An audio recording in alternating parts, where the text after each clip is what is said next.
at the Yangshan National Park. And I'm pretty sure I said that right because I Google translated. But they went there to admire the mountain scenery. Right? It looks kind of like the Olympics or something like that here. Beautiful place. But the romantic setting, well, it worked. Because after a few tender moments, the couple started getting amorous, and finally, they just started having sex, and they decided to do it on a picnic table. Now, keep in mind, they'd have been careful to make sure that no one was around before getting it on. But get it on they did. Now, a few hours later, they were contacted by police to pay a $285 fine and possibly face up to a year in jail. Turns out that when they were having sex, while there was no one actually present, it was in clear view of a live trail cam, which attracted 1,000 viewers in real time with both video and audio. Awesome. Oh. So they're looking around, they're like, there's no one here. It was at night. They started getting it on. Once one person saw it, word got out, and so they got over 1,000 people to watch. Now, keep in mind, they said on average, at any given time during the night, they have 3 viewers on that trail cam. They got 1,000, and because people saw it publicly, now they have to pay the fine and possibly up to 1 year in jail. Steve, one place you really, really would love but would never go.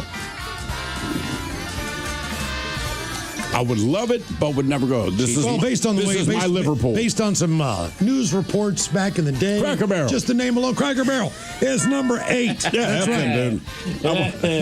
Where every cracker is family.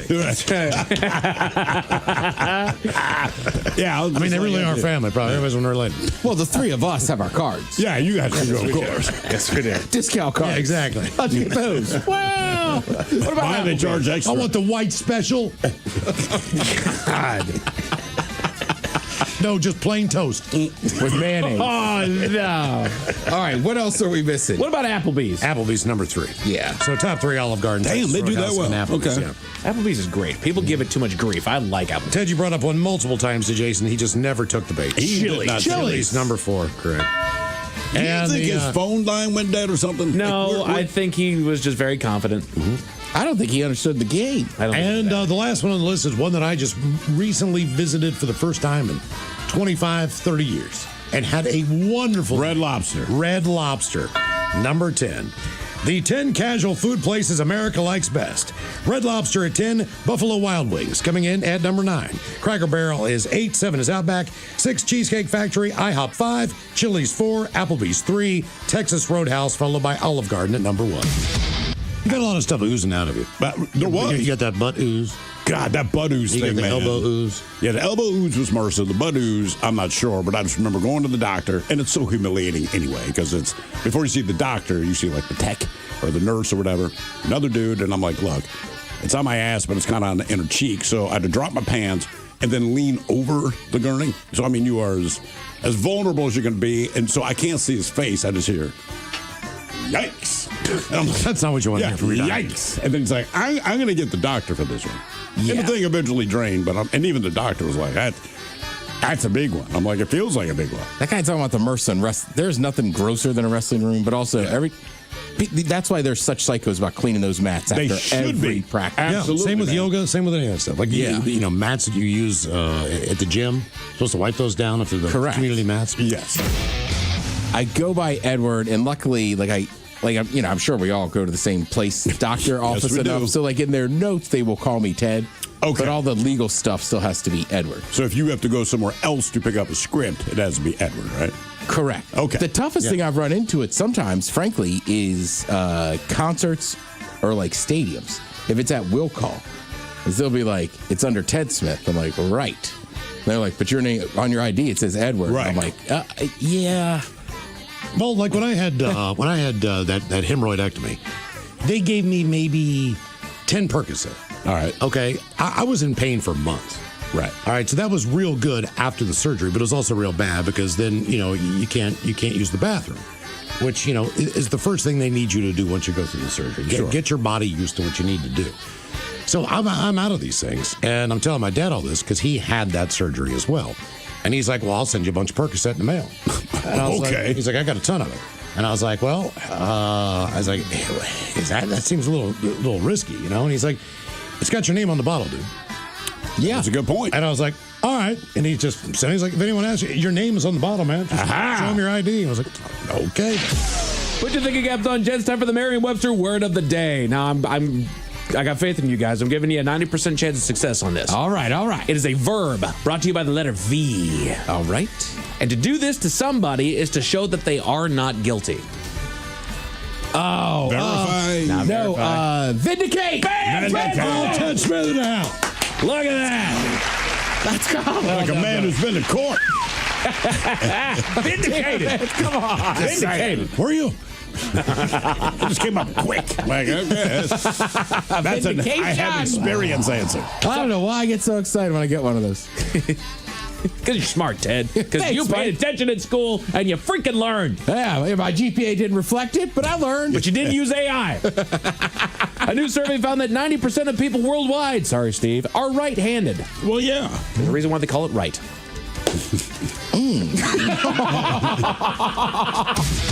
Guys, tea tree oil kills staph infections. Tea tree oil is actually the Earth's most natural and most effective astringent. Astringent. Astringent, Yeah. there you go. Had about a year and a half where I was getting staph infections because I was exposed to mold in the walls of my old apartment. Ooh. And tea tree oil would kill that.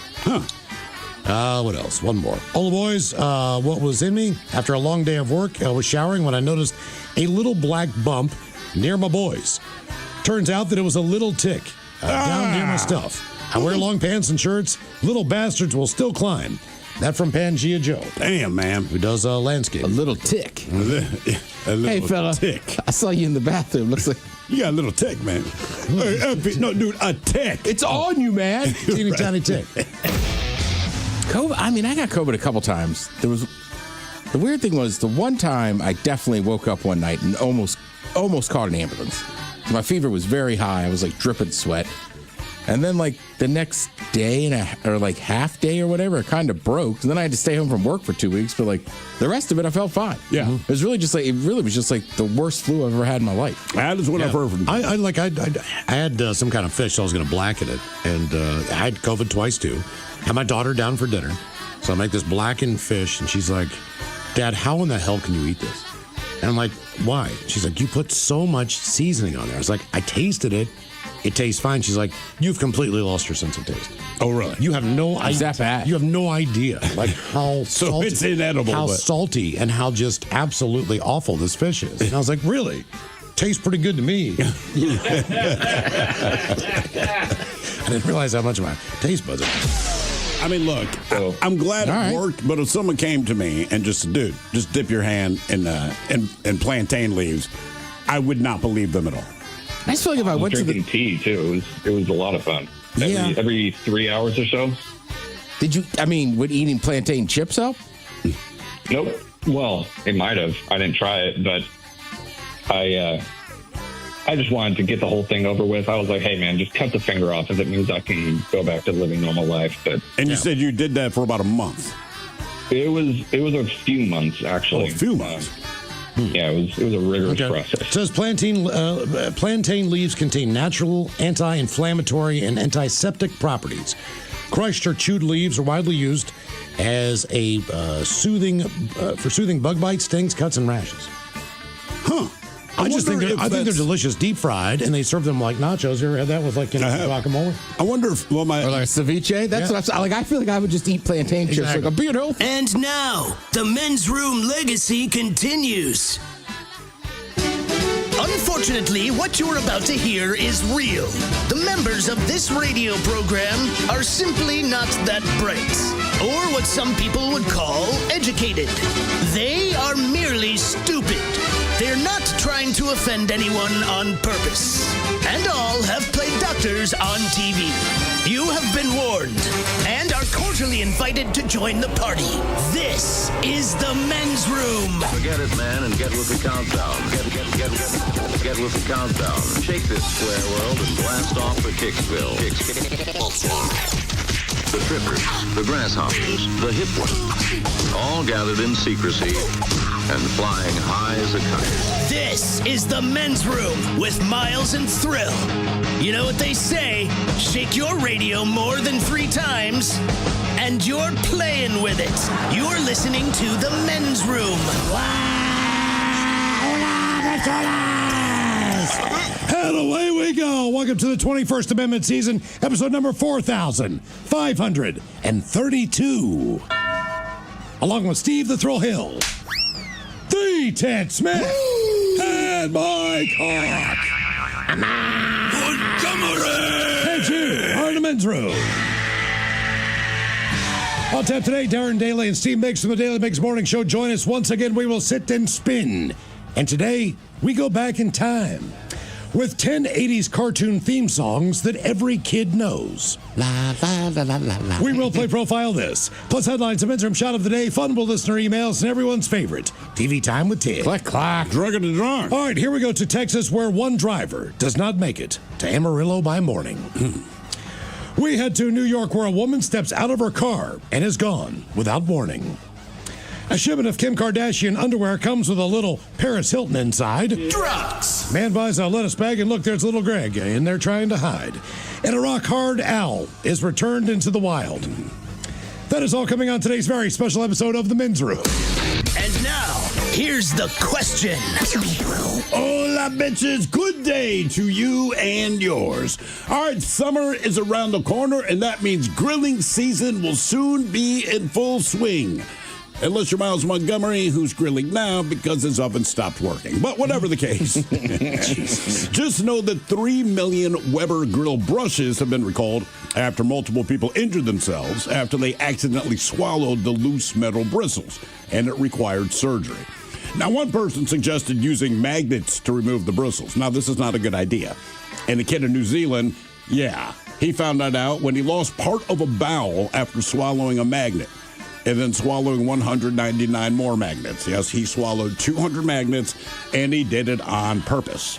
Now, a woman in South Carolina, she drank her soda on purpose, but she says she wouldn't have drank her soda if she had known there was a dead mouse inside of the can. That's right, surprise. Now, to be fair, there was no way to know the mouse was in the can until after she drank most of it, so, she has my sympathies. On the other hand, a woman in Arizona, she almost died after eating a friend's homemade food. Now, the homemade food in question was fermented swordfish. Now, I don't want to victim shame here or anything, but come the hell on. It is fermented swordfish in the desert. Now, speaking of homemade meals, we go to Maine for a study in what we call bad optics. Students at a high school, they were accidentally fed dirt at a charity event to fight hunger. We'll explain the situation coming up. But first, we want to hear your tale of regret when it comes to something going down your throat. So today's question, brought to you by our friends at Advanced Hair Restoration, is food or other, intentional or not, what do you regret swallowing? To be a part of the big show, call 206-803-ROCK. Like the Men's Room on Facebook, follow us on X and Instagram at Men's Room Live. Send those emails to the Men's Room at KISW.com, and now watch the show live on YouTube at KISW Rock.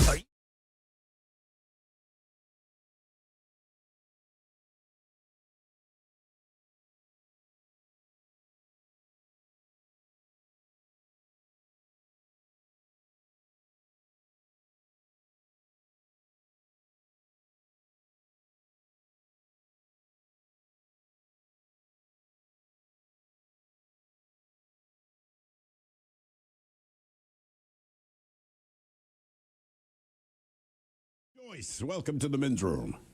What's that? Hola. Hola. So, I bought a case of Arrowhead spring water from Costco last week. All right. And I drank 2 bottles Tuesday night and one on Wednesday. And those bottles had mold around the caps and mold in the bottles. Did you see this? Ew, man. Did you see this before you drank it? No. Hello? Do you think I would have drank it if I did? I don't know. There's some weird people out there. How did you? Did the water taste weird and that made you look, or did you open the 4th bottle and say, "Oh man"? Well, no. I drank 2 bottles at night before I went to bed, and I took a 3rd bottle to work on Wednesday to Tacoma, and my husband goes, "Oh crap, honey, important. Don't drink that. There's mold around the caps." I was so sick on Wednesday, had to come home. I took the whole day off on Thursday, and I'm like, holy shysters, Batman. there was mold around every cap. So when you say you got sick, like what were your symptoms? Oh my gosh! So I had sneezing, coughing, my throat was scratchy, I had diarrhea and migraines from this mold ingestion. I wonder if that's, I mean, I know mold is mold, depending on where you get it, but I wonder if that's similar to people who have mold in their house and breathe in those spores. You just drank them. Yeah, I mean, seriously. That should make you feel better. Man, Like- don't drink the water. Okay. Well, I gotta ask. Is it a black mold? Yeah, it was black mold around the threads on the cap, and then there was black mold in the bottom of the bottles. I'm like, you don't notice that crap when you're drinking at night. I drank 2 bottles, and I was so damn sick. I'm still sick. Black mold, So- Texas tea. It's also just not something you would look for if you just bought it. It's bottled water. Right. You're like, what could possibly I be think wrong? What we found out. Psilocybin had a song, Black Mold. Exactly. And I'm like, oh, hey, I went from purified water to spring water because it's like, oh, that's supposed to be so much better for you. Well, And Arrowhead got bought out, so it's not spring water anymore. okay, It's just that's what I was going to tap water. ask. We have some of the best drinking water in the United States. What makes you buy bottled water? Because Ording water is hard water. Oh, you're in Oregon. All right. Okay. Yeah. Ording. Okay. So Ording, did you go to urgent care or anything? Just because, like, when you're messing with mold, that just freaks me out, right? Because Especially with your lungs. mold can do so many millions of different things, and none of them are cool. No, you know what I did was I did 2 shots of NyQuil and some migraine pills, and I went to bed, and I'm like, okay, I filled out an incident report at Costco today, brought it back, and I'm like, if this stuff continues, Arrowhead and I are going to have some problems. Well, all right. They got the money to make it okay for you. Well, I hear you being a self-doctor there with the migraine medication and the NyQuil and all the drugs. But you might, if you start feeling worse, you might want to go see a doctor. Yeah, man. It's mold, dude. I mean, seriously. You don't know the source of where that infects. And you can't just Google it. So, did you keep at least one of the bottles to take it with you if you decide to go see a doctor? Oh, yeah. I saved some bottles for the lawsuit. I'm just kidding. you should laugh at the judge like that. I'm here for the money. I know she did NyQuil. No offense. My go-to is whiskey.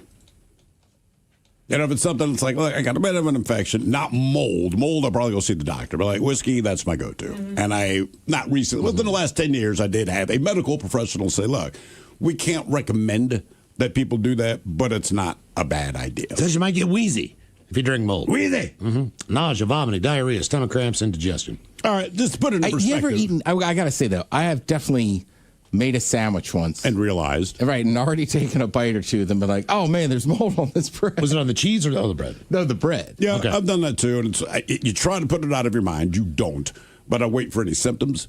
Yeah. Nothing comes. I'm like, I still might be dying, but at least I don't feel it. Maybe I'll die in my sleep or something. So far, so good. But with the whiskey thing, I'm telling you, it works if it's some kind of minor infection. Because I would say, the difference between children's medication and adult medication, 99% of the time, it's alcohol. And I'm like, if that's the thing that makes this work, let me do it. And again, the doctor's like, we can't legally recommend that you do that. But he's like, don't stop doing that if it works for you. I'm like, right. Okay. What infected you? 206-803-ROCK. What are you doing at home? 6. I'm getting hammered. I have done that. I mean, just like, look, man, I'm going to do What do you mean you're whiskey. getting hammered? And then I'm going to keep drinking it. 6. I'm drinking whiskey. Like, here's the thing. You wake up with a hangover, but the infection was gone. You trade one for the other. Hello, Matthew. Welcome to the men's room. Hola, bicholas. Hola. So I had spinal meningitis when I was a kid, like early 80s. Like we're talking 1 or 2. So I don't have much memory of it. But as I was told, I was a sick as hell kid. So, in general, or just from the meningitis? From the meningitis. Nice one. Is meningitis, is it, what, bacterial? There's viral and bacterial. I don't remember which one it was now. It says it's the inflammation of fluid surrounding the brain and spinal cord, usually caused by a bacterial or viral infection. Okay. It requires immediate hospitalization and antibiotics to prevent permanent brain damage. Which one is less dangerous? I'm guessing bacterial. So I'm guessing you just got the brain damage. Nice one, Miles. Yeah. Well, He's saying that, but he's also eating his pillow. well done. So, yeah, but anyways, in order to stop it, they had to kill my immune system. But is that something you deal with now? No, I was immune compromised then, but I also lost my hearing right at the time you're supposed to learn how to speak. So does that mean you were a little bit behind? Yes, I had to go to speech therapy before I went to kindergarten because I just talked in gibberish. Because you couldn't hear anything. Yeah, couldn't hear anything during the time when you're supposed to learn how to, like, you're copying what your family does. It's just like, hey, is this yours? You want this? And I would just apparently just talk in gibberish, like, as opposed to say, like, bottle or something like that. Sure. Okay, but that makes sense. The funny thing is, now I'm an audio engineer, so it's like, oh, I lost my hearing as a kid. Now I do it for a living as an audio engineer. Go frickin' figure, man. I lost my hearing. Now I work in audio. How do you think our audio sounds right now? We got pretty good audio? Other than it's through my phone in the system, everything's good, brother. Okay. Oh, nice. That's according to the guy that can't hear. That's right. That is crazy. Our question, what infected you? 206-803-ROCK. This is Stories from the Pitch.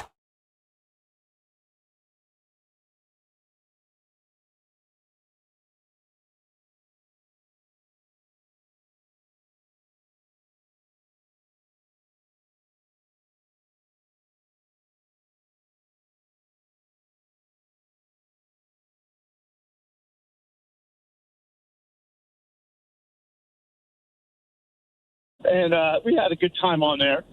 We might have been slipping some slits while our boat slipped its ship out of the slip. Yep. And then, you know, we all do our thing. We go home. And the next day, I can hear this beautiful woman hollering, "Oh, my gosh, it's that guy with the huge, whoa." And I'm like, whoa, who is this chick talking about? Like, I want to know. Like, this sounds impressive. And all of a sudden, she comes up and wraps her arms around me and gives me a giant hug. And I was just like, whoa, wait, what? Oh, you're talking about me? Whew. There's a self brag. Oh, Yeah. She was looking at my huge wiener. And my black, white, I feel too. Yeah. Hey, look, man, I brag about it, too. That place is lawless, man. The clothing optional part probably started at the beginning of downtown. I was say, it says, welcome to Key West. It's like Clothing optional. by Sloppy Joe's or something. Key West is one of those towns, though. Like, to me, it's always kind of like, what's the word? Not outcast, but like people that are a little. It's lawless. Right. Maybe smoke a little weed, this and that, right? Like, it was kind of that thing. But everybody I know that goes there loves it. Yeah, Yes. my parents were there like 2 weeks ago. They visited some friends. I don't remember what city they live in Florida, but they made it a point to do a pilgrimage down to Key West. Well, first of all, the drive is one of the most beautiful drives in America. My mom's 80-something years old, and I'm like, well, because I know what Key West is. Said I wasn't. She's like, it was great. She's like, I don't think there's any laws down there. You know, we couldn't tell if anything mattered, but she's like, we had a really good time. But the way she said it, I'm like, she get naked? But I don't want to ask her. But, I mean, she was just like, I mean, look, yeah. There's people in my family that are pretty old school, Catholics, conservative, this and that. And I was like, do they know where they're going? Like, they think it's just beaches or whatever. But same thing, they came back, they're like, oh, what a great town. Oh, yeah. Like, if you get arrested, guys liked it? If you get arrested in Key West, you've really, really effed up.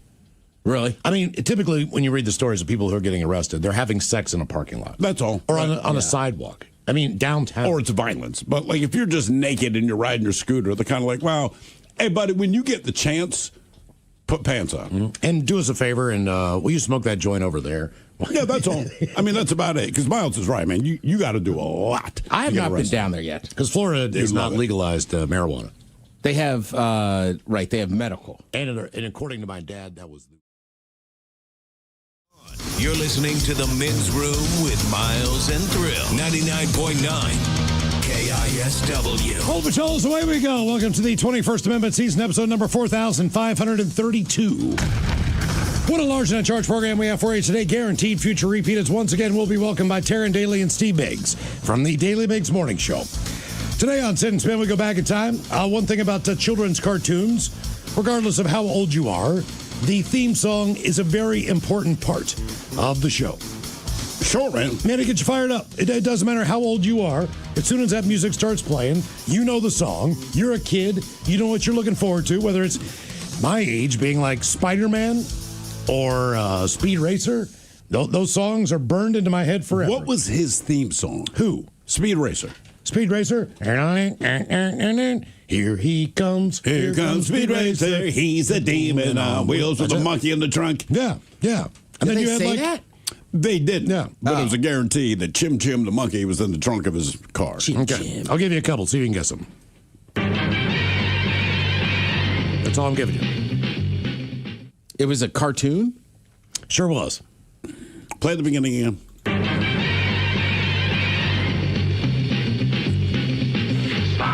I was thinking Flintstones. Yeah, okay. Ted, here's one for you. I mean, I only remember it because you played it all the time. Was that Boom Bop? No. It was Boom Bop? No. It was non-talking characters, right? Yes, correct. Teletubbies? Teletubbies. That is their speaking. Yes, exactly. Who was the Teletubby that was supposedly gay? Tinky Winky. Why did he get singled out? Didn't he die? Wasn't that the one I was dying laughing Yeah, at? because the little antenna on top of his head's an upside down triangle, which apparently means gay.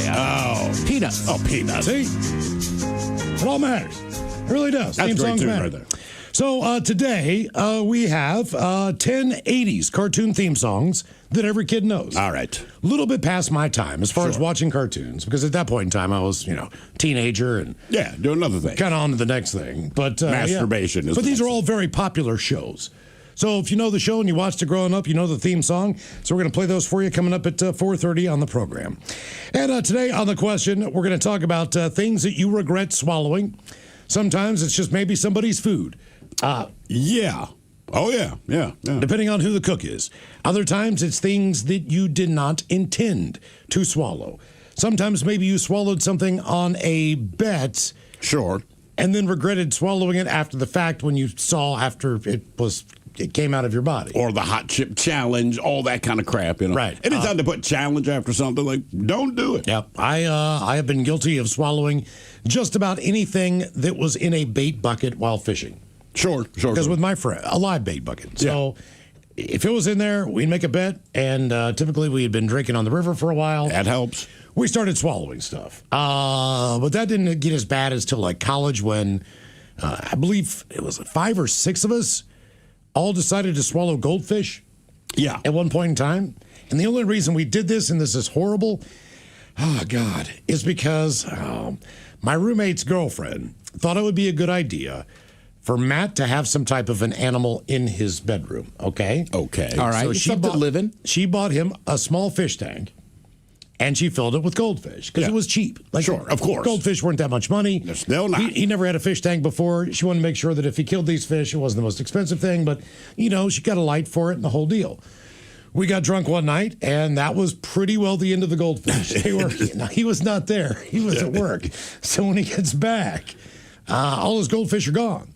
But, goldfish don't really digest. I will tell you that right now. But it's still pretty much in its still. It's a goldfish. Okay. It comes out of goldfish, which I was kind of shocked by. Did I regret swallowing it? Yes, because Matt was pretty pissed off. But then again, you're 18, 19 years old. And sure. You've had a few beverages and you give it a shot. Now, there are things that you can swallow that are, in fact, dangerous. All right? We'll get to the Weber story. I think there's a lot of things you could swallow that are dangerous. All right. Ted, you're going to find this shocking. But over the weekend, I ordered myself a shot of Crown Royal. Okay. Yeah, crazy, right? So I take this shot and immediately... I guess because it's Crown Royal? I've been drinking a lot. It's smooth. All right. I take the shot and immediately I feel something hard on my tongue. Oh. And I stop. And I gently pull it out, and it is a shard of glass. Oh. In the shape of like a nail. Yeah. It was not round. It was like a prickly shard of glass. And I slowly took it off my tongue and thought, oh my God, I don't know what would have happened if I accidentally had swallowed that. And did you consider that you may have swallowed the other pice that used to be attached to it? Well, you know what? That's always my concern. Based on the right? size of that, I was like, oh man. So I showed the bartender. I was like, dude, that almost went down my throat. He's like, oh no. So of course now I upgraded from a single Crown Royal. Yeah, I was gonna say, what'd you get for free? To a double on the house. Was this a normal regular spot? Yes, in a different in a different glass. Yeah. all that, but I thoroughly examined that thing. But man, I was terrified of what could have happened because I thought about it a lot afterwards. I was like, Jesus Christ, man. Yeah, it's terrifying. That could have been bad. And that's what they're saying with more than 3 million Weber grill brushes. They have been recalled after multiple injuries reported from the wire bristles. Look, it is what it is. The bristles are coming out. It gets on the food. It gets on your chicken because you clean the grill. You don't realize it's on your food. Yeah, and you swallow it. You swallow one of these things. Does it get down your esophagus? Maybe. Does it get stuck in there? Maybe. Does it get stuck in your intestines? Does it get trapped in your stomach? Does it get stuck in your colon? The thing's got a long way to go. So when you swallow one of these brushes, we don't really need to get into the story that much, other than the fact that they have recalled these, and they do have plastic bristled brushes that do work. Yeah, they do. Because I've got one now, and I upgraded, and that was one of the reasons I got rid of my wire brush, was because I did not want to deal with this kind of situation. Because it happens every year. This is the first time I've heard a recall on it. Yeah, and the plastic ones work just fine. Sure. Honest to God, they really do. So, yeah, that's... I'm still confused. What is it? They break off and get in the food? So think about like a toothbrush, right? But it's on your grill. But if one of these bristles breaks off as you're cleaning your grill, it's still on your grill. So a lot of times when people go to cook their food, they don't realize they've laid it directly on top of this. Okay, all right. I was like, who's swallowing all these? Right, it's after they grill their food, right? Maybe you brush your grill at the end of every time you cook. There might be a bristle or two that's still on the grill after you clean it. Or if you clean it before you grill, and you leave the scraps on there, then you just scrape it off the next time before you go. Yeah. Same exact thing. Yeah. So one of two ways. But I'll tell you what, either way, the grill's going to be hot typically when you clean it. Yeah. That's when these guys fall off. Yeah, that's the Get on the grill. Yeah. You slap some skinny chicken on there with skin on it or whatever. Sure. Flip it over a couple times. Next thing you know, you don't see that you got one of these bristles stuck on your food. Now, this one is a little bit different because, as we're saying, intentional or not, obviously that is unintentional. Nobody's trying to swallow. You don't want to do that. I don't want to swallow a shard of glass. Yeah. I did want to swallow a goldfish, but after I was done, I regretted it. But I would have choked on that goldfish. Really? It chokes on everything. Yeah. A living thing that's now probably resisting and trying to go down. Okay, there's no chance. Look, there was a two-part method to this. I got to be honest. This was stupid as hell, but we did it. All right, so we all took a big swig of water. Yeah. And kept the water in our mouth. And then we popped the goldfish in because we wanted to feel it swimming around in our mouth. Okay. That was stupid. Now, I have no idea how we got there. It was just one of those nights. But we remember the story about the criminal who pooped diamonds. Last year, a 32-year-old thief from Texas, his name is Jathan Gilder. He stole $770,000 worth of diamond earrings from a Tiffany's in Florida. Now, when the police caught him, he swallowed the 2 sets of earrings. Well, that didn't fool anyone, but Jathan wasn't sure. He asked cops, quote, "Am I going to be charged with what's in my stomach?" Don't know why he brought that up. He even regretted it, adding, "I should have thrown them out the window." Now, Jathan may not seem like the sharpest mastermind, but he thinks he can handle lawyering. He just recently rejected a plea deal, has decided to represent himself at the trial, which is scheduled for next month. It's unclear what kind of defense he'll mount, since the evidence against him smells to high heaven. Aren't they great? Because Jathan did pass the 2 sets of earrings from Tiffany's while in custody. Plus some unexpected mystery earrings, not from the Tiffany's haul. They haven't figured out what that's all about yet. But he swallowed more jewelry from another place. Apparently so. Yeah. He has been locked up without bond since his arrest, and he has a long rap sheet that includes convictions for resisting arrest, assault, narcotics possession, multiple jewelry thefts. He could be looking at up to 30 years for robbery with a 15-year mandatory minimum and up to life for grand theft with a 30-year mandatory minimum. And he's going to represent himself. Based on the fact that the value of those earrings was $770,000. And then what was he going to do with them? This guy's too stupid to fence them for any reasonable amount of money. He probably would have sold them to you for $50. Would you buy them hot knowing where they were? Nope. Not well. Actually, from this guy, maybe, because I get the feeling you could talk his dumb ass down to like 20. I'll give you $25 and the rest of my cigarettes in this pack. I mean, they're real diamonds. You can clean them. I'd still buy them. Yeah. How much? Well, I'm assuming he's going to serve them on a discount. Yeah, he's too stupid to know the value, I guarantee. If he's going to represent himself, you know you're dealing with an idiot. So I'm saying you could talk him. I bet you in the end, you'd be like, look, man, here's a $250 Visa card, a pack of smokes, and a Zippo. And I bet you he takes it. Because that's about as dumb as dumb can be. Now, back to unintentional, all right? There's a little bit of irony in the story out of Maine. In what a Maine high school described as an unfortunate accidental incident, the school fed dirt to students at a charity event meant to raise money to combat hunger. What? Well, I know how this happened. Yeah. I don't know if it's better or worse. What do you mean? The reasoning? Yeah. And ironically enough, they lived in Waldoboro, a high school there. They accidentally served a dish of baked dirt at the school's empty bowl supper, which the bank. And who calls something a supper? Nobody. Where are we? There was the Last Supper, and I believe that was literally the Last Supper. After that, call it dinner. How often? Who do you know? Who do you know in general verbiage uses the word supper? My grandparents. Correct. Yeah, or you got to be like a cowboy. I don't know if cowboys eat supper. They don't eat dinner? I feel like farmers and cowboys, that's the only time you might be like, hey, I got to get home for supper. That's fair. Yeah. I just remember it being kind of old-timey, but that word is definitely faded. It is very old-timey. But obviously they've been doing this for a while. It's called the Empty Bowl Supper, which tells me there's nothing in there. According to the Bangor Daily News, they described the event as a long-standing community service event to combat hunger.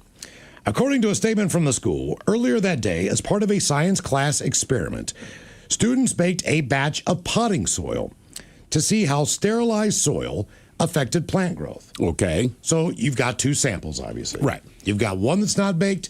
You've got one that has been baked. You plant something and you see what grows better out of the two types of soil. The dirt was placed in a foil-covered baking dish and set beside the stove, separate from the empty bowl supper food items. But in an effort to quickly deliver food to the serving tables, the dish was mistakenly identified as part of the meal and brought out for the folks to eat.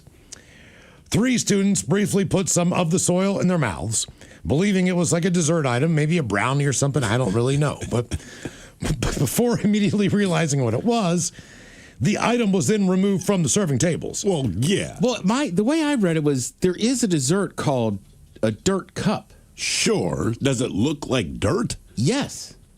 It's like chocolate pudding with like crushed up Oreos on top and then gummy worms. So my impression was they were trying to serve that version of a dirt cup, but they actually served them dirt. You know, I just pulled up a picture of the dirt cup dessert, and other than the gummy bears, it straight up looks like dirt. It looks like dirt. It does, especially potting soil with the dark brown. This was completely accidental, not a prank by any of the students. The parents of the students involved have been contacted, and the students have also spoken with the school. Those involved in organizing the Empty Bowl Supper, that long-standing community service event benefiting hunger, said it means a great deal to our school and community. We are deeply, deeply, deeply sorry that this incident occurred. Now, they say, while certainly not something most people would want to do, according to poison.org, eating dirt in very small quantities is not terribly dangerous.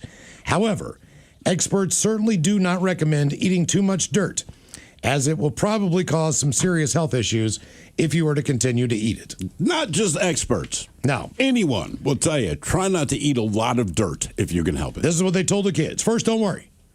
Medical problems due to eating dirt mostly occur when people eat dirt chronically. So if you're that kid in the yard that's just constantly eating dirt, maybe you're going to have a problem. They say if your child did not cough or choke on the dirt, they should be fine. They advise parents to wipe out the mouth with a damp cloth to get the remaining dirt out. Rinse the mouth and give your child something to drink. If you have to tell the parents that, those parents should not have kids. My God, my child's eating dirt. What should I do? Have you rinsed out his mouth? Not yet. Headline, We don't students, need to feed him. He's full of dirt. students at Maine High School accidentally eat dirt at charity event to fight hunger. We ate sand. You ate sand?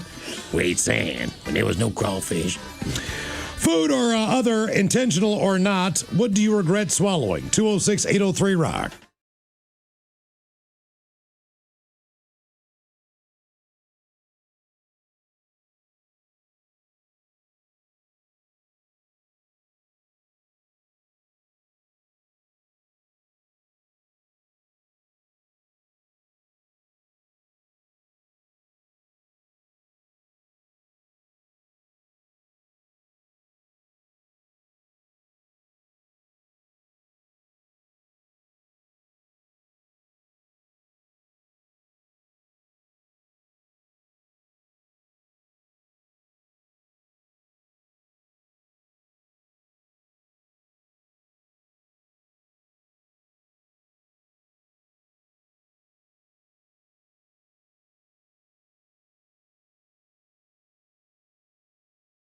It hurt, man. It really sucked. Bernie had something growing on his hip or whatever, and same thing. Like, I'll just tough it out. But he went.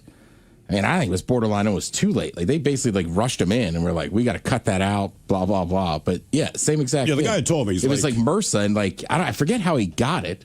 But something random. But yeah, he was just like, I just didn't think. Same thing. Thought it was a pimple, and it just looks like a bigger. pimple. Yeah, it's the smallest thing. Just I can't believe this hurts this much. Just as an indication, if you have anything that small and it hurts that bad, honestly, just do yourself the favor and go to urgent care. It's worth it. What infected you? 206-803-ROCK. Hello, Jared. Welcome to the men's room. Hola. Hola.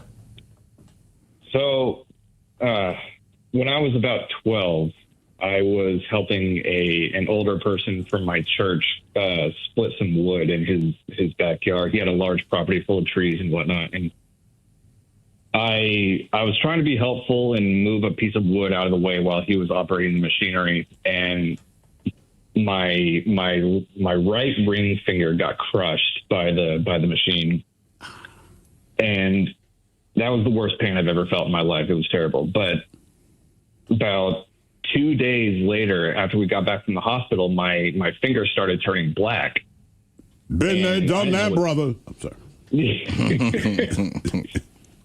Yeah. And come to find out, we went back to the hospital and they said, hey, your son has gangrene. And I didn't know what that was. And apparently my parents did, because they started freaking out. They were worried. Hey, Jared's going to die, blah, blah, blah. It was really comforting for a 12-year-old, you can imagine. Yeah. And so the doctors, they wanted to amputate it. And I was like, hey, man, that sounds kind of cool. They go into surgery. I'm going to wake up with 9 fingers. That sounds pretty cool. That's a true 12-year-old right there. Yeah, exactly. And so my parents, they weren't exactly for the idea of having a 9-fingered son. So my stepmom was overly concerned, and she went on the internet and did all this research. And so they had me dipping my entire hand in plantain leaves for like 2 or 3 months, trying to get the gangrene to go away. What are you from, Puerto Rico? Plantain leaves? Plantain leaves. All right. Yeah, I'd never heard of it. And, well, it's a Caribbean plant. Yeah, I mean, plantains are delicious. It's just odd with all the medical technology. Plantain leaf. Yeah, just put them around your finger and then fry them when you're done. Yeah. You would think that we would go with a more medically sound option, but I mean, in the end, it worked. The gangrene went away, the blackness went away, and I have a pretty cool scar. And the tip of my right ring finger looks a little bit mushroomy, but ew. Sorry, man. Is your stepmom from Jamaica? No, she's from Chicago. Oh, all right. Same thing. Exactly. So, wait, was this her idea or that's what the doctor said? This was her idea. Oh, you said she did the Google medical research and came up with that? Yes, this was a Dr. Mercola special. I mean, look, I'm glad it worked, but if someone came to me and just said, dude, just dip your hand in plantain leaves, I would not believe them at all. I just feel like if I went to drinking tea too, it was a lot of fun. Every 3 hours or so. Would eating plantain chips help? Nope. Well, it might have. I didn't try it, but I just wanted to get the whole thing over with. I was like, hey, man, just cut the finger off if it means I can go back to living normal life. And you said you did that for about a month. It was a few months, actually. Oh, a few months. Yeah, it was a rigorous process. It says plantain leaves contain natural anti-inflammatory and antiseptic properties. Crushed or chewed leaves are widely used as a soothing bug bites, stings, cuts, and rashes. Huh. I think they're delicious deep fried, and they serve them like nachos. You ever had that with guacamole? I wonder if or like ceviche. That's what I'm like. I feel like I would just eat plantain chips. Like I'm being healthy. I wonder. So when my dad was a kid, he had to spend summers at his grandparents' farm, and he hated it and all that. But anyway, he was in deep Texas. So one day he washed his face. He went to dry his face, grabbed a towel, and there's a scorpion on the towel. The scorpion stung his face. Okay, so naturally he panics. He's going to die. So his grandmother was dead calm. Found a scorpion, just threw it outside, chewed up some kind of leaves, basically spit it in her hand, and just slapped it on his face, but kept doing that. And he told me this for years ago. And I'm like, come on, man. He's like, first of all, they're broke and they live in the middle of nowhere. So, like, medical anything is just not going to happen, which he also points out, which is why I thought I was going to die. But his grandmother insisted. He said, but the difference was she was never that worried about it. She's like, baby, I've done this a million times before. You get stung all the time by scorpions here. So he said it worked. And he's not a guy that really buys into that stuff, but he goes, man, I swear to God it worked. So hearing this guy and that little bit of research you did, I wonder if it was plantain leaves. Or if it could have been just like tobacco or something like that. I think he'd remembered tobacco, man. She reached in her gum. I'm a beech nut. Right. He took some Red Man, slapped it on his face. I mean, he said it worked, and she was just like, Robert, calm down. You're going to be fine, God damn it. And he's like, my face blew up. He's like, it's a freaking scorpion, but that's all she did, chewed leaves, slapped his face with it, and he was good to go. He had to hold it there for a little bit, but he was like, man. It kind of makes sense. I mean, look, there were centuries where there wasn't modern medicine, and you had medicine men and native culture and this and that. It's like they weren't just full of BS. No. And I'll tell you what, the times that I've had skin rashes or whatever, I used to have an aloe plant, a big old one. Kind of looks like a blue agave plant. That stuff works in a second. Yeah, aloe's really good. That stuff works as far as cooling, soothing, get the swelling down. But I feel like for that stuff to work, right? At the time that people crush up leaves or whatever it is they do, it's an external source that caused you a problem. Yes, bee sting, scorpion, scraped your leg, whatever it is, But Ted, to your point, people still die of polio, right? So, like, look. Yeah. If it's a puncture of some kind or a rash of some kind, they can figure it out. Anything internal, you're pretty much a goner. Our question, what affected you? 206-803-ROCK.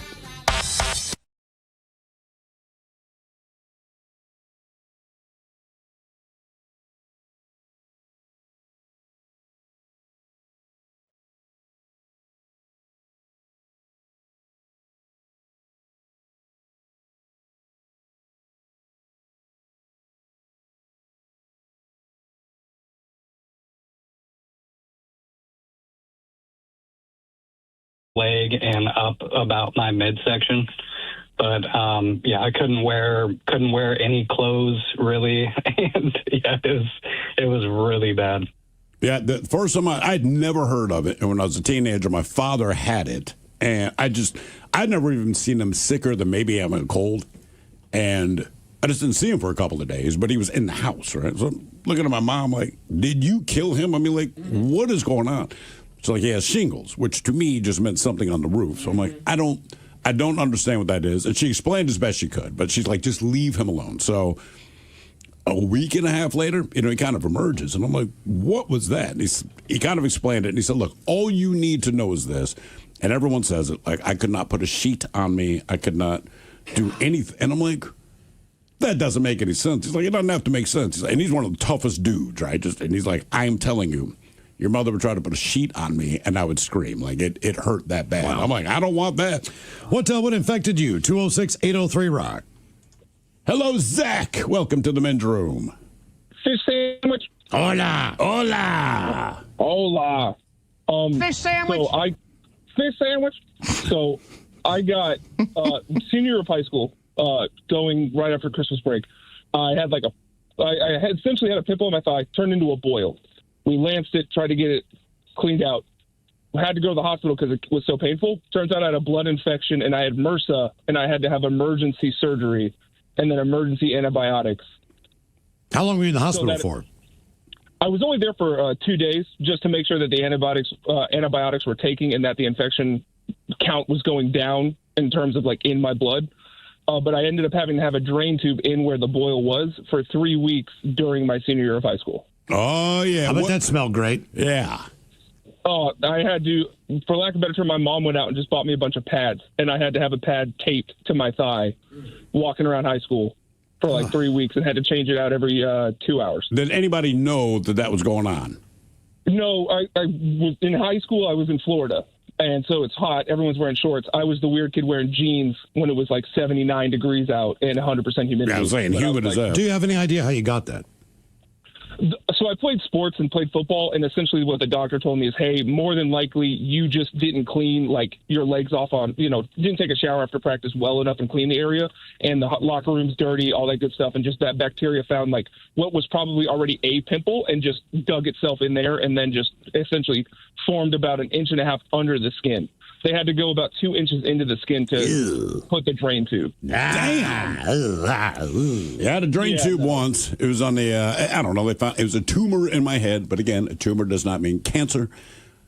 The doctor told me that after the fact. He was just like, oh, okay, we did an MRI and all this stuff. We found a tumor in your head. And seriously, like you just get tunnel vision and I can't explain it. Then he's like, oh, no. A tumor doesn't mean it's cancerous. And I'm just like, then why do you say that knowing the average person assumes it's cancer? So it wasn't. Mm-hmm. A tumor is just a foreign body in your body that shouldn't be there. All right. That's the moment I learned. But he's like, look, it's something we can get out, blah, blah, blah. They did the surgery. He got the thing out. But the tube was kind of connected. Was it my head or my neck? It was in my neck. And so the bag you have to wear is just kind of like resting on my shoulder. And I knew you guys were kind of freaked out. And I'm like, look, man, there's no way to hide this, right? I can't put it on a turtleneck because it'll rip the tube out. And I don't want this stuff spurting on my clothes and on my skin and all that. And I wore it, I guess it was about a week. Yeah. I think it was about a week. It's just weird. Every time you guys looked at me, yeah. And I'm like, guys, I know, man. You got a lot of stuff oozing out of you. But there was. You got that butt ooze. God, that butt ooze thing, man. You got the elbow ooze. Yeah, the elbow ooze was MRSA. The butt ooze, I'm not sure, but I just remember going to the doctor, and it's so humiliating anyway, because it's before you see the doctor, you see like the tech or the nurse or whatever, another dude, and I'm like, look, it's on my ass, but it's kind of on the inner cheek, so I had to drop my pants and then lean over the gurney. So, I mean, you are as vulnerable as you're going to be, and so I can't see his face. I just hear, yikes. And I'm like, that's not what you want to hear from your doctor. Yikes. And then he's like, I'm going to get the doctor for this one. 99.9 KISW and KISW HD1 Seattle. Always live on the free Odyssey app. From the Pinky's Plumbing Studio, you're in the men's room. Text the guys at 206-803-ROCK. Our question, food or other, intentional or not, what do you regret swallowing? 206-803-ROCK. Hello, Brad. Welcome to the men's room. Guys, this is awesome. It's Brad the Meat Man, you know. Hey, What's up, Brad? How are you, man? Yeah, calling from Costa Rica. Oh, nice. And I just love that I get to listen to you guys on YouTube, and it's just awesome. And I miss you guys. And what are you doing? What are you doing in Costa Rica? Why are you listening to us while you're in Costa Rica? I had a wonderful experience there. I wish I could remember most of it, but I was told I had a great time. Yeah, I live here now. Like I've lived here for about a year and a half. Okay, what's the most exotic meat you've tried? Ain't really no exotic. I'm not eating iguana or nothing like that. Okay. Yeah, like people eat chicken and pork here. You know, the beef sucks. Okay, good to know. Okay. Yeah, so this is a drug-related story. I'm a burner. I go to Burning Man every year. We had our camp, and then I threw a party at my house. I used to throw epic parties at my house in Linwood, and Ted can attest to this. I was to say, I kind of remember a couple. He was actually at this party. The thing with LSD is it comes in a vial of liquid, right? Yeah. So, like, once the drops go away, it's called the wash. You wash it out, so we washed out a couple of vials, and we were having a party, and we're like, oh, it's diluted. So, like, take 3 hits, take 4, you know. And so we dropped a bunch. And then my buddy Dave, there was, like, some left in the shot glass. I'm like, shoot it. And I was kind of kidding, and he just knocked it back. He was out of his mind.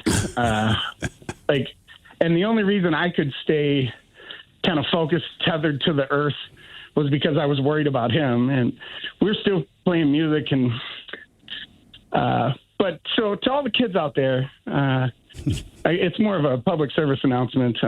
When you wash a vial, be careful, boys and girls, because you never know what you're getting. You know what I like about your public service announcement? It's not, hey, kids, don't do drugs. It's like, if you're going to do drugs, let me how to do it right. It's like one of those the more you know things for Saturday morning cartoons. Yes, it is definitely the more you know. And, you know, this party turned into absolute debauchery. I mean, there was a point where we were we ran out of balloons, so we used a condom to huff nitrous.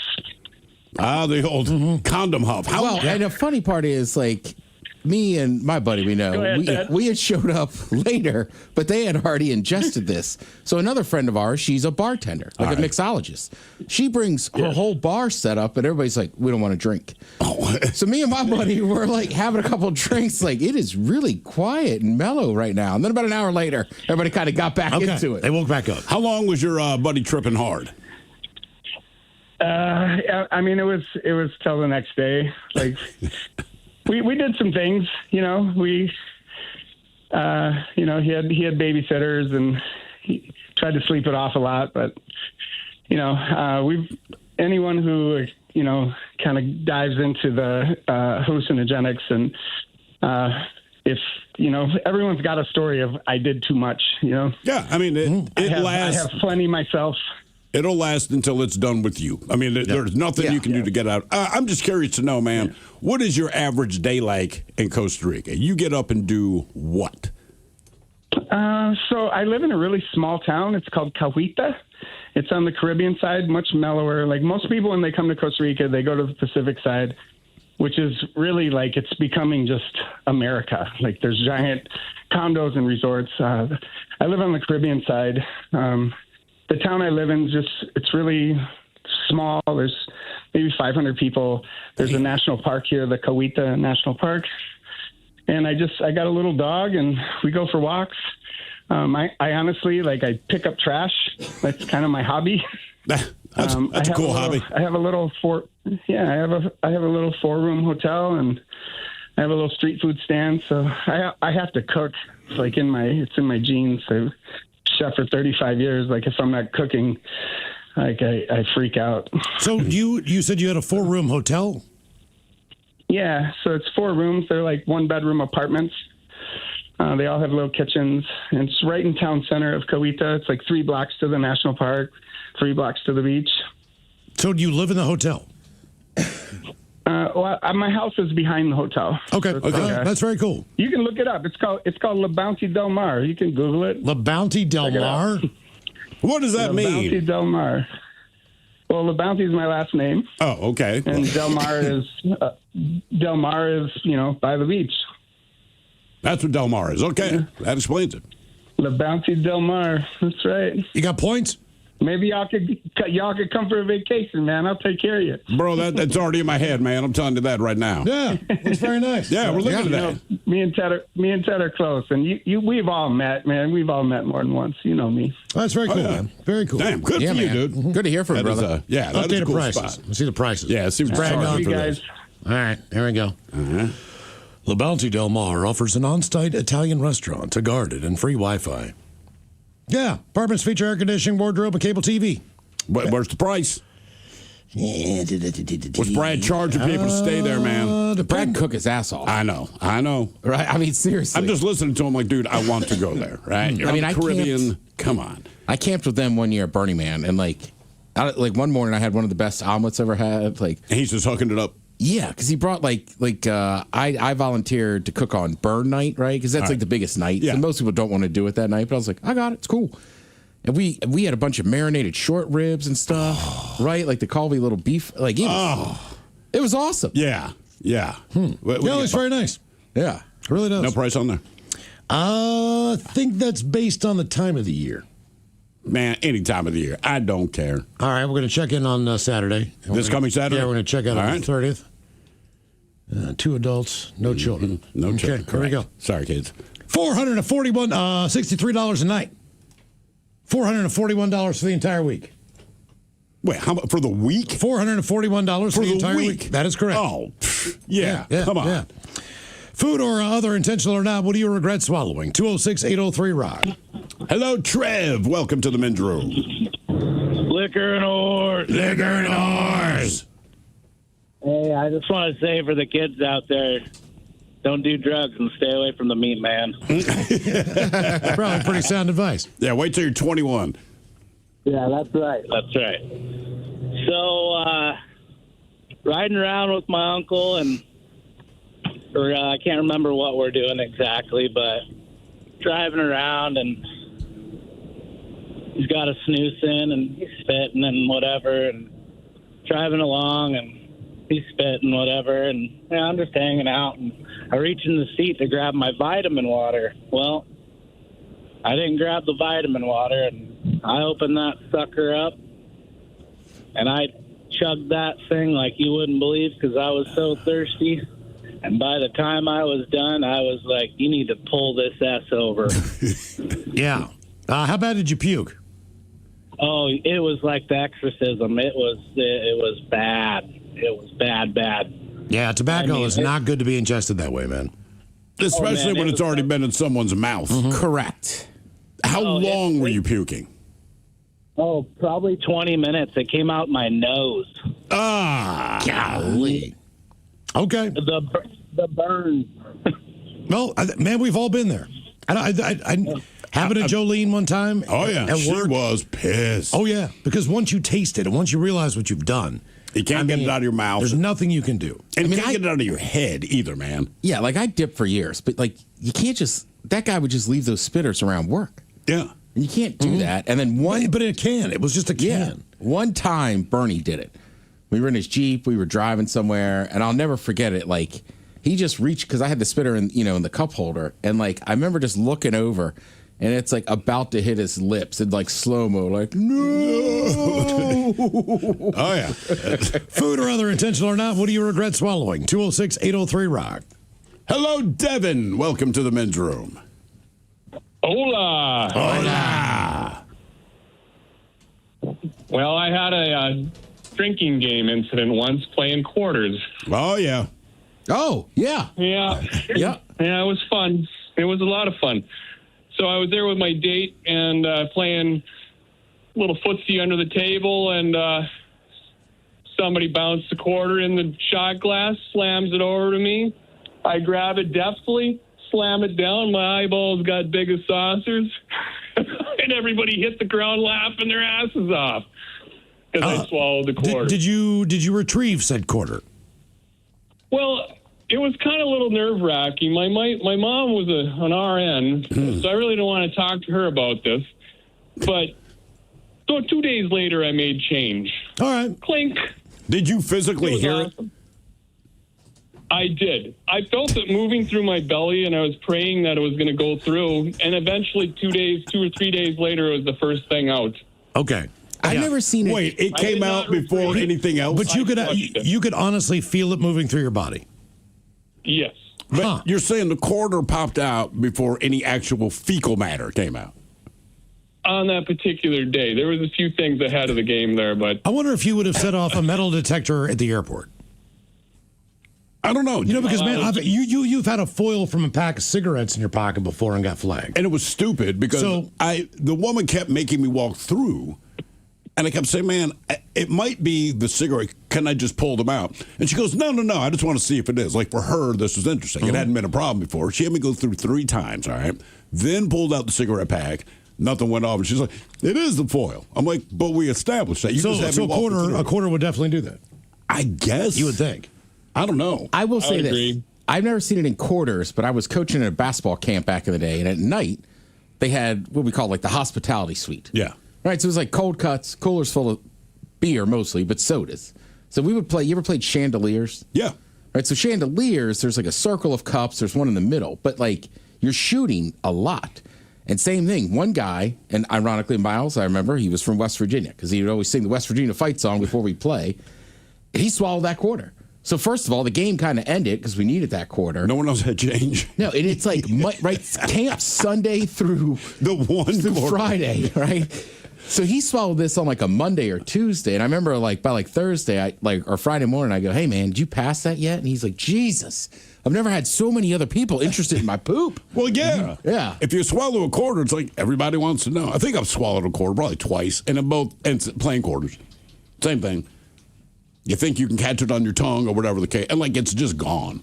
Oh, what? I'm just thinking about that quarter going down my throat. Well, it's not like you really even feel it ricochet or anything. It's just part of the beer, so you sling this thing back and you just realize, like, it is gone. It is gone, and there's nothing you can do. Food or other intentional or not, what do you regret swallowing? 206-803-ROCK. Hello, Mary. Welcome to the men's room. It's a hard act to follow, man. A quarter I definitely couldn't do. Well, you've never swallowed a quarter. I'm just saying by accident. You I'm can playing quarter. swallow 50 Not cents. that I recall, maybe a nickel or I don't know, a penny or something. But yeah, I don't think so. That's a hardcore story. It's a tough act to follow. Well, we'll see if you can do it.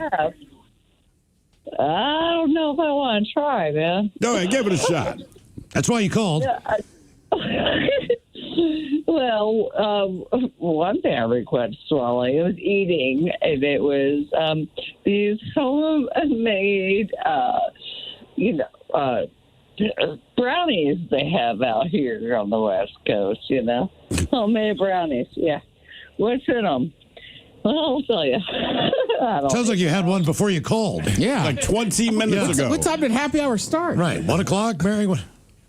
Oh, I'm sorry? I said it sounds like you ate one before you called. No, I absolutely did not. Sorry. All right. Did you know that they were again. weird? Did you know that they were weed brownies when you ate them? They weren't weed brownies. That was the problem. Wait, what? I wasn't even able to move. It was, it was years ago. But anyway, something I regret swallowing because I got dropped off, couldn't move, got taken home. My phone was literally like 5 inches from my hand, and I couldn't even reach it to call 911. So I don't know. It's not that funny of a story, but... Were they mushroom brownies? I'm guessing. Well, look, man, you can have a weed brownie, and it will put you on your ass. Depending on the milligrams. Not that you would be... I know, right? Exactly. That's exactly what it is. You got to measure it, right? I don't know what she did. She's like, do you want... It was a friend of mine. She was a cook. She made great brownies. She's like, have one of these. And I'm like, no, I'm dead. I feel like I'm dead. Oh, yeah. Well, I mean, it's an old school Hollywood buffet. Mary, I want to party with you. I don't know what you're doing, man, but you sound like a good time. I say you don't even need the drugs. I know. Don't even need the drugs. Wow. What did she tell you, Mike? Yeah. Were they weed brownies or not? Was it English? She didn't ever say what was in the brownies. She just kind of did the same thing, like, hey, what's in those things, And then I assumed just like you guys did that they were weed brownies. But and she said they weren't. Right. And all I hear is that she's dying on the floor. She can't reach the phone to call 911, which was probably for the better because doesn't sound like she needed it. But, yeah, that's okay. I mean, that's Mary. Weed brownies too, especially like it's a little bit easier now with the legalization that you know how much you're taking. There's a big difference. But back in the day, like people were just kind of batching them. So A, you didn't know, and then B, if you've never, and I get it, people don't want to smoke stuff, but people that like are going to try weed are always like, oh, I'll do an edible, and it's like, look, it hits completely different, and it hits later. Correct, because it's got to get into your bloodstream different. And what does everyone say? I don't feel anything. I'm going to have another brownie. Like, man, don't do it. Do not do it. We've all made that mistake. And then you're like, I'm too high to enjoy this. I told you years ago. I was just like, remember the cops? Like years ago, there was some cop that called 911. Right. So they had busted these people with weed brownies and they ate them. And then he called 911. It's like, I'm dying. Yeah. And they're like, I'm dying. You're not dying. I ate a weed brownie. I'm dying. Me and my girlfriend are dying. I remember the call. Yeah, exactly. And like, look, that's what I'm saying. Like, I've been to festivals. I had buddies that did a lot of stuff for 3 days, but they don't do a lot of weed. And when I saw them on Sunday, they're like, I'm not okay. And I'm like, what happened? They're like, we ate homemade brownies from somebody. And I was like, you'll be all right, Jesus, man. I've seen you ingest a lot of stuff Friday and Saturday. But they were off their ass on Sunday. Oh, yeah. Food or other intentional or not, what do you regret swallowing? 206-803-ROCK.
She still got HPV. Damn. I didn't know you could do that. Did you guys know that a tick cannot procreate without having some sort of human DNA? Wait, what? That's what the comment section said. Those freaky little bastards. That doesn't make sense to me. God, I mean, that explains why they're jumping on us. More on the tick tip. I told you guys before about the tick that burrowed into me was tiny and pinhead-sized. Then it swelled up as it dug into my leg. It looked like a mole, except its legs were sticking out. Don't know how long it was there. Maybe a day. Got it removed at urgent care, and damn glad I did not get Lyme disease.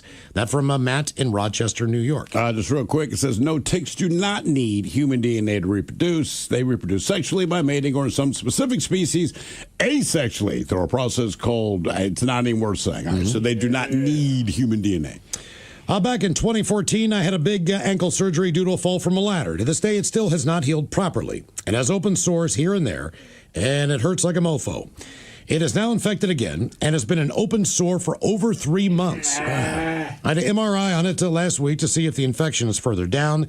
It makes my shin and thigh feel like a long, hot needle being shoved into my foot, ankle, and thigh.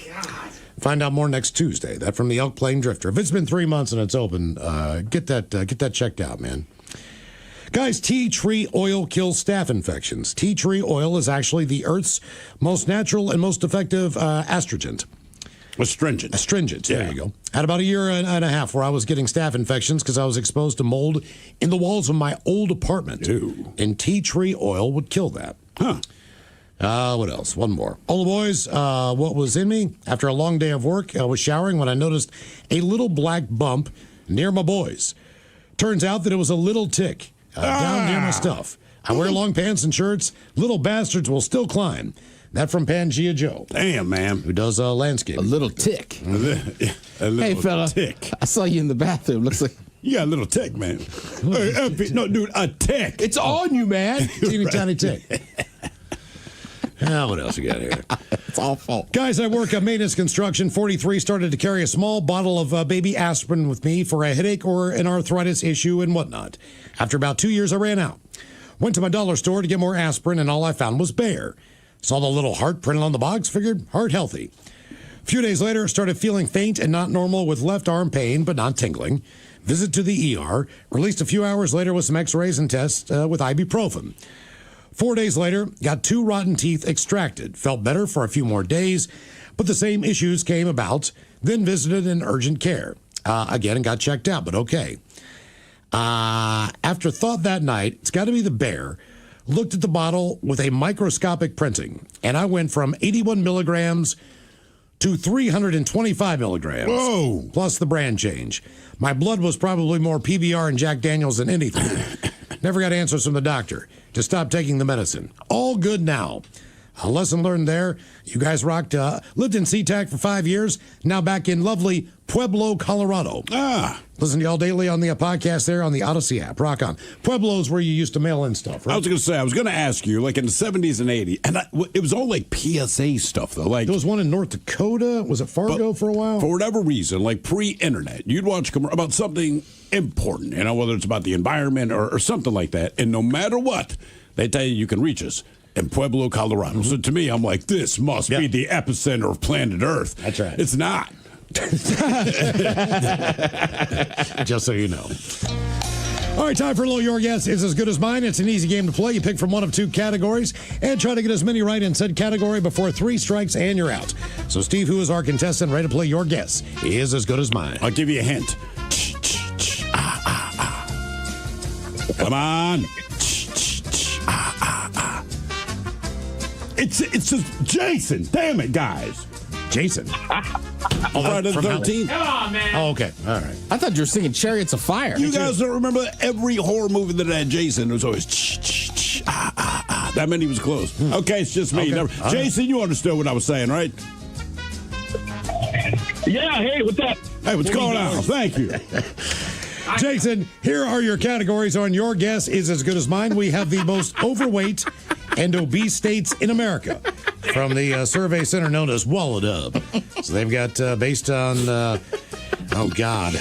Sorry, Thrill, you just said that so confidently. I thought everybody knew You it. said it the second time, and me and Miles was just like, I don't know what you're saying, man. Both of you guys looked at me, your mouths hanging open. I'm like, okay, this is not a hint. They look at physically inactive adults, diabetes, obese adults, and everything else to come up with the 10 most overweight states in the United States. And then, Jason, your next category is the 10 casual food places that people like best. And they go individual with men and women, but they took the top 10 as they combined them all. So do you want to go with casual food places, or do you want to go with the most obese states in the country?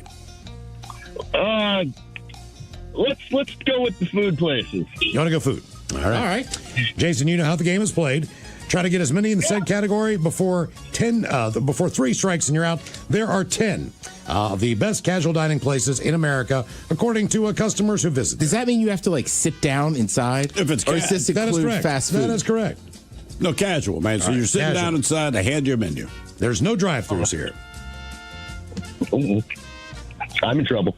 Okay. You thought it was fast food? No. I thought it was just a wide range of everything. I'm more of a cook-at-home guy, so I don't go out too often. Well, you've driven by a lot of these places before. There's one breakfast place on there, and then a who's who of everything else. Okay. I mean, I would say probably Olive Garden. I would put Red Robin on there, maybe. You know what? I agree with that one. You're going to go, which one? Red Robin. Red Robin. Not on the list. All right. Yep. He didn't know the Jason thing. What do you want from this guy? As a matter of fact, no specific burger places on the top 10. But a lot of these places do serve a burger. Sure, of course. That's just not what they're known for. Dude, I'm going to say like Olive Garden, Chili's, Fridays. You think? Nah, Fridays. Fridays isn't as big. Chili's is the only big one of those 3. I They're think. still advertising. Oh, Outback. Buzzin'. But hang on now, Buzzin' is only local to Washington State. That's not going to be on the list. These are all franchises there, Jason. Okay. What about TGIF Fridays or TGI Fridays? TGI Fridays. It's a great guess. Not on the list. Shout out to the Buzz Inn in Arlington. Yeah. Buzz Inn number 11. Just missed. I would say, again, I would try Chili's, Applebee's, Cheesecake Factory. Ooh. I never thought the Cheesecake Factory was too popular, but it might not be, but they keep opening them everywhere. Jason, I hate to tell you, you're wrong about that. People love the Cheesecake Factory. Women love the Cheesecake Factory. My children love the Cheesecake Factory. The Cheesecake Factory's in it. Let's do that. Number 6 on the list. All right. We're on the board. Okay. Again, listen, man. A lot of this just go with advertising that you see on TV. So again, I would say Olive Garden. I have not seen this list, but Olive Garden's got to be there. You get Chili's probably. Red Lobster, maybe. Maybe Buffalo Wild Wings. Yep. You know what? Yeah, let's go with Buffalo Wild Wings. Number 9. All right. Believe it or not, no shocker to you, men much more prefer Buffalo Wild Wings than the ladies. Out of here. Where ladies prefer the Cheesecake Factory more than men do. I believe that. Yeah, so it's cool. You know, options. Talking about Washington, I'd rather have the Wing Dome rather than Buffalo Wild Wings. Well, either one. I mean, hey, wings are wings. Yeah, but sauce isn't always sauce. Right, this is just a national list. Yeah, Jason, I know you're down with the Buzz Inn and Wing Dome. I like both those places. Yeah, credit to them, man. Yeah. Good stuff. Right, but these are the 10 casual food places across America that people like the best. All of America. So like Applebee. What about Denny's? Denny's. Not on the list. That's it, Jason. All right, so if Denny's isn't on the list. Great at this. He was struggling. He tried. So IHOP. IHOP is number 5, Tim. All right, you gave us a hint. You said one breakfast. Great spot. job. Great job. Olive freaking Garden. That is number 1, Steve. Oh. I'll believe it or not, equal men and women love Olive Garden. It's got pasta. It's got tomato sauce. Now, there's one, there are 2 in the area of one of these chains. One, I believe, is in Bellingham. The other one is Texas Roadhouse. Joint Base Lewis McCord. That is correct. Number 2. People love Texas Roadhouse. Wouldn't know. Well, Is there one in Bellingham? There is. Yeah, the people who go love it. I mean, seriously, My sister thinks that is one of the best steaks you can get. Better than Outback, better than any other People love Texas Roadhouse. Yeah, they really do. But I'm going to guess Outback. Outback Steakhouse, number 7. All right. Steve, one place you really, really would love but would never go. I would love it, but would never go. This is my Liverpool. Based on some news reports back in the day. Cracker Barrel. Just the name alone, Cracker Barrel is number 8. Yeah, that's right, dude. Where every cracker is family. Yeah, I mean, they really are family. Probably everybody's related. Well, the 3 of us have our cards. Yeah, you guys can go, of course. Yes, we do. Discount cards. Yeah, exactly. I'll take those.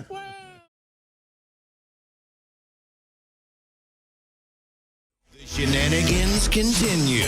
This is the Men's Room with Miles and Thrill. Multiple Alani Nu customers keep coming forward with similar claims that they're finding dead mice in their soda cans. Jesus. In 2024, 3 separate Alani Nu customers went viral after claiming they found dead mice inside of their cans. With one case posted in April, another in October, a third in December. Now a South Carolina woman says the same thing has happened to her. In the TikTok video that has garnered over 2.9 million views, a shock creator, one Chandler Minuski, shows the unsettling discovery. I don't even know where to start, she says. We're just going to rip the Band-Aid off. Found a dead mouse at the bottom of my Alani can.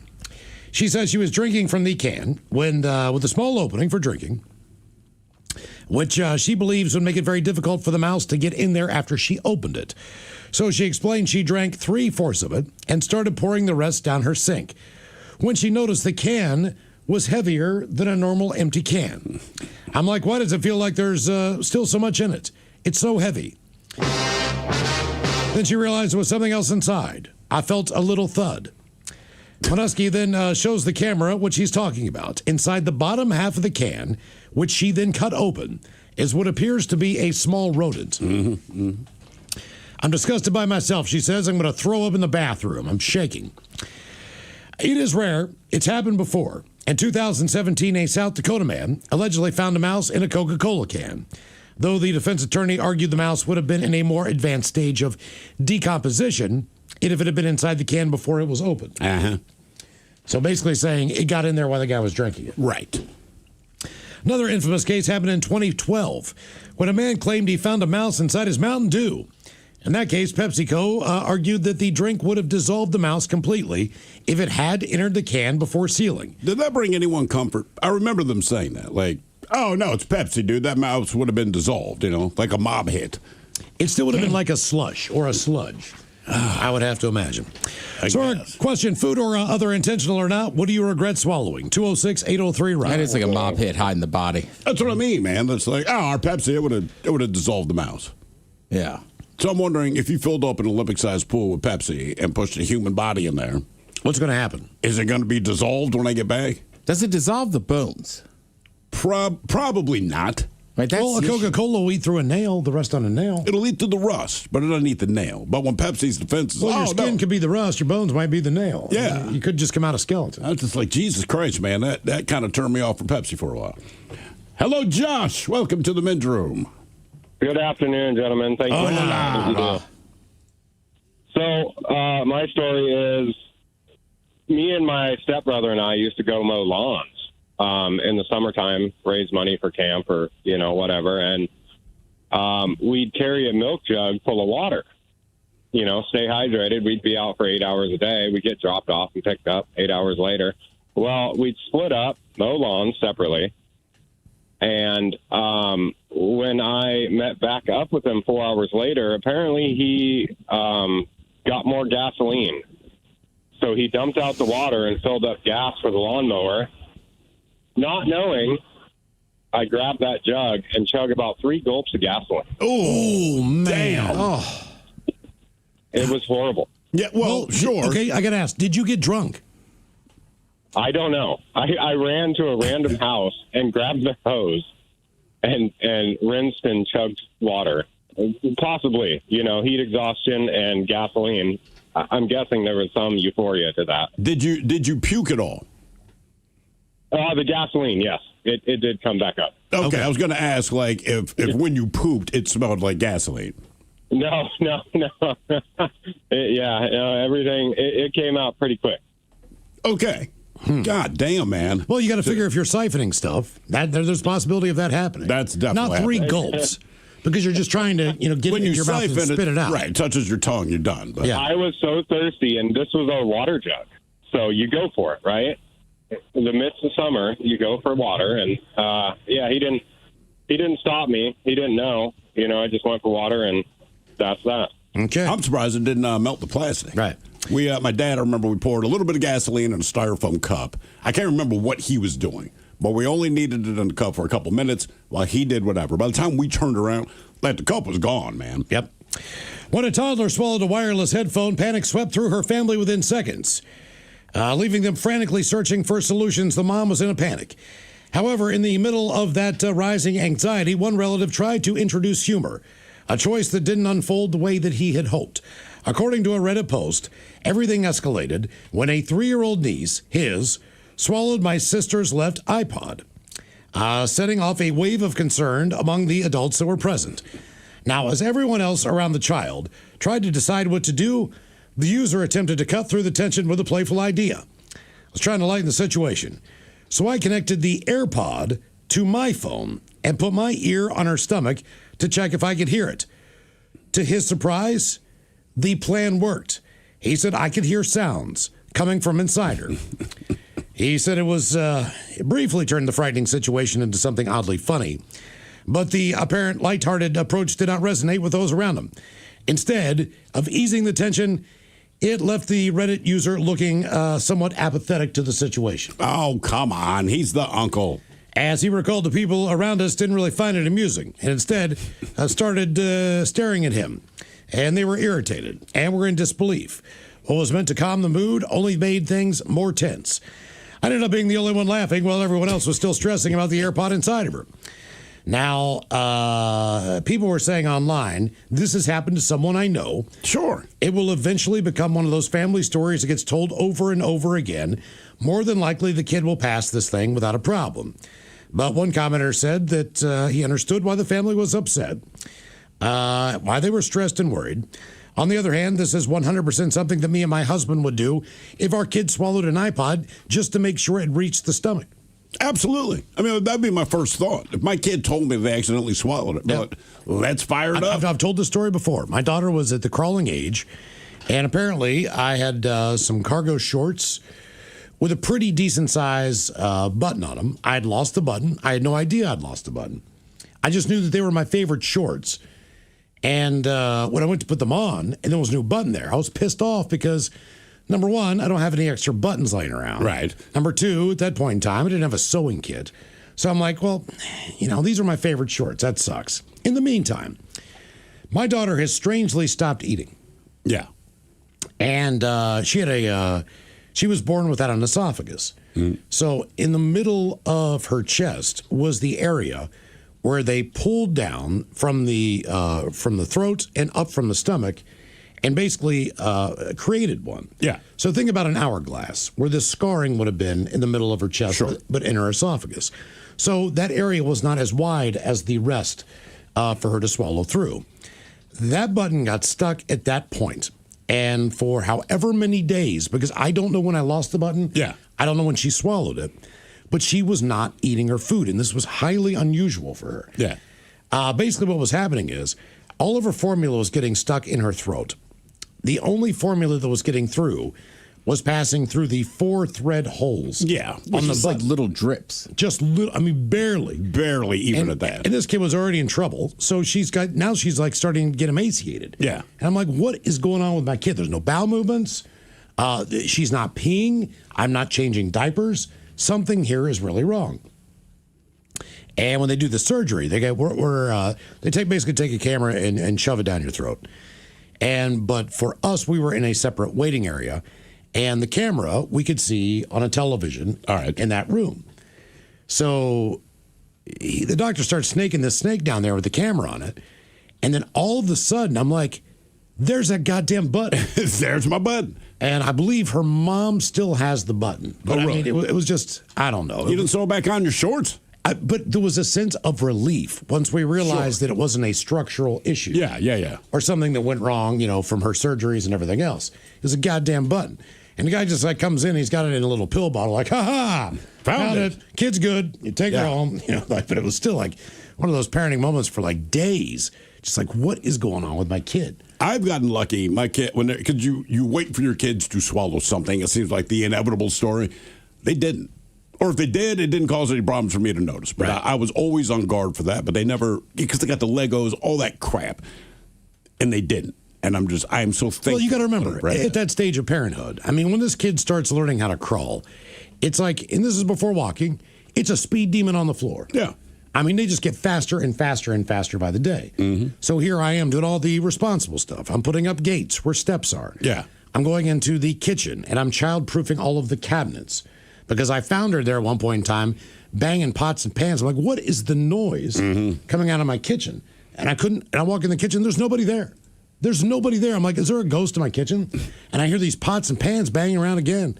Then I open up the cupboard, and she's in there, ding, ding, ding, ding, ding, ding, ding, ding, ding. Like a cymbal monkey. Yeah, I was going to say, like one of those little monkeys. Yeah, exactly. Banging pan. So I did all that crap. I'm like, I got this place childproof. We're good to go. And this happened a month after that. I'm just like, Jesus. I did not do much childproofing. I was like, look, dude, they'll be fine. Plus, as my father always said, you learn faster from pain. So my daughter was crawling.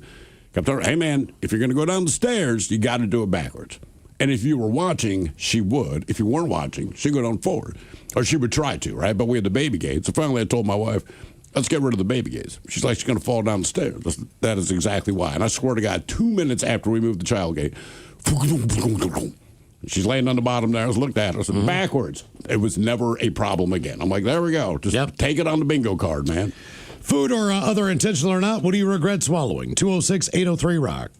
Hello, Mark. Welcome to the men's room. Hola, my friends. Hola. Yeah, so there I was. Well, it started with a wake and a funeral for a parrot. You said a break and a funeral for a parrot? Or a wake?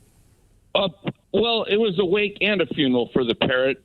My brother-in-law and sister-in-law had a parrot that had died, and they put it in the freezer till we could get there for the funeral. How long did it take you to get there for the? How long was this parrot in the freezer? Well, it's a week. Okay. How long? How long was the parrot in the family for a wake and a funeral to be done to a pet? Oh, it was a 10-year-old parrot. All right. Would you do this with a dog? So he died, and he built a casket for it. This is kind of the prelim to everything, but built the casket, and he wouldn't fit in the casket. We're digging the gravesite in his front yard with the remote control excavator. And for a parrot. He fit in the casket because I tried to explain to him that you expand with when you freeze them, and he wouldn't. So we're trying to stuff it in the casket, and then we're drinking heavily because of the weight. So after that, we had a school auction. Okay. That we were going to, and the grand prize was a 1 carat diamond that was put in fluted champagne glasses. So my wife bought the fluted glass. She knew which one it was, she thought. And unfortunately, she gave me the glass after lots of pre-funk, and I didn't know there was a diamond in there, so I drank it. And then it took about 3 days to pass after I found out that we won the 1 carat. We had the grand prize, the 1 carat diamond. Mark, what does you swallowing the diamond have to do with the frozen parrot that didn't fit in the casket? That was just the day started. It was just kind of a weird day. Wild day, Steve. That is a weird day. Wild day. You took a frozen parrot, it wouldn't fit in the casket that had been custom built for it, and you dug a hole with a remote control excavator. Then we went to our friends to pre-funk for the school auction. Well, who doesn't? This was just the setup. As one will. All right. No, I'm going to be honest with you. The parrot story is more interesting than the diamond. Yeah, it really is. So, I can't believe you have a wake and a funeral for an animal that's only been alive for 10 years. Well, yeah, and the worst part was my son was playing taps for the parrot, and across the street they were having one of them yard sales, and we cleared out the whole place playing taps. That'll do and then burying the parrot. Did he just bury the frozen parrot directly in the ground? Did he expand the casket or what? Oh, no, we finally stuffed it in the casket and got it in the hole. What grade was the school event for? Pardon? You said you were pre-gaming going to a school event. Like, what grade was the person in that you were going to see at the school event? Oh, this was junior high, yeah. We shouldn't have pre-funked before, probably, for the school auction, but we did. How old were you when you did all this? Oh, unfortunately, our kids are probably in our 40s. All right, okay. And where do you live? One of the highlights of my life. Yeah, no, I got to ask, where do you live? Puyallup area. Okay, I just want to make sure I don't go there. So the day started with the frozen parrot that didn't fit in the casket. This has nothing to do with the story, but they started with the frozen parrot. It had been in there for a week. Eventually, they stuffed it into the casket, which the image of that is just disturbing to me. Buried it in the front yard with a remote control excavated hole dug while his kid played taps across the street from a yard sale. I don't think they left because he played taps. I think they left because they said everyone across the street is effing insane. Exactly. A parrot seems small enough that you could just physically dig the hole. Dig a hole in the ground. Just drop the goddamn thing in there, man. Yeah. That's how the day started, by the way. Yeah. Has nothing to do with the story. Just know that's how the day started. Food or other, intentional or not, what do you regret swallowing? 206-803-ROCK. Hello, Chris. Welcome to the men's room. Hola. Hola. Please be normal, Chris. I'll try. Okay. So, this is a story from my mom when I was 1 year old. I was out in the garden with her and whatever, and she was doing whatever with the plants, and I had a bumblebee fly around me, and I kept pointing it out, going, Mr. Buzz Buzz. And my mom was like, yeah, okay, Mr. Buzz Buzz. And eventually it landed on my finger, apparently, and she's like, oh, that's cute, just be careful with him. She looked away for a second, looked back, and the bee was gone, and she was, oh, Mr. Buzz Buzz left, and all she saw after that was I swallowed. And I go, ooh, yummy. And my mom kind of freaked out, but didn't think too much of it, because I'm a kid, whatever. And apparently about, I think she said, a day and a half later, I have a DM, and screaming in pain as the DM happens, she changes my diaper. Lo and behold, there's a full dead bee in the diaper, and on its way out with its stinger, left a sting right on the hole on its way out. You know, that bee went on to represent Honey Nut Cheerios. That's the same bee. Oh, my God. Be happy, be healthy. Oh, my God. Yeah. Can we phrase this weirdly? I have a pseudo pseudo hemorrhoid from the. So I got you on the backside. Didn't sting you the entire way down. But it stung your ass on the way out. What did you think you were going to get today, Miles? Talking about food or not, swallowing it intentionally or not? We asked, what did you swallow? And we got a story about a frozen goddamn parrot. I mean, it's not even related. There's not even a correlation there. Like, why is your family crazy? Tell me your family's crazy without telling me they're crazy. That would have been the answer to that question. Okay. I mean, I could somewhat fathom he was trying to set up that he was drunk, and that's why he swallowed the diamond. Listen, I'm going to be honest. Is it a full moon? I'm glad he shared the parrot story, because to me, that was much more fascinating than swallowing the diamond. Yeah. I mean, straight up. Like, okay. I feel like half the people that call in today have just been hammered. Yeah, no kidding. I think is something going on. Are we missing a party? Food or other, intentional or not, what did you regret swallowing? 206-803-ROCK.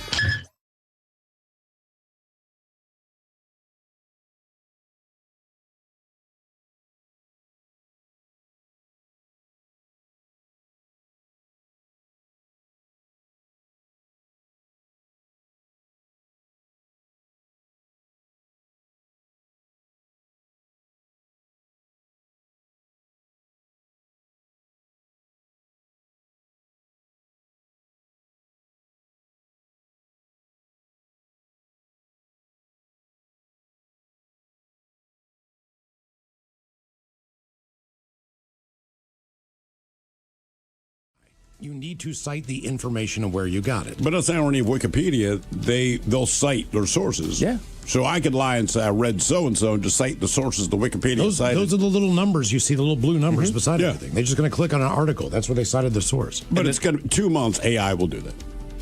It's already doing because I'm just saying, like, because all these things keep coming up with grades or people turning into fake essays and all that, I guarantee you the algorithm would be like, hey, here's the sources I got it from. It already is doing it. You know the number of times that I've looked up definitions on things and it, in Google and it'll give you the AI overview. Yes. There's links there as to the articles that it pulled this information from. So it's already citing its source. You just need to go over there, click on that. And guy. now to be honest with you, I cheated in everything in high school. Sure. So, I mean, like, I had to go through different sources. I had to give an oral report. I didn't read a goddamn book. I just lied about my sources, but because it was oral, the teacher believed it. Miles just watched the movie. Right, Gregory Peck was awesome. That's what I mean. Oh, man. Damn it. Is it much different? It's just a different source to find a different. And look, the people that want to learn things will.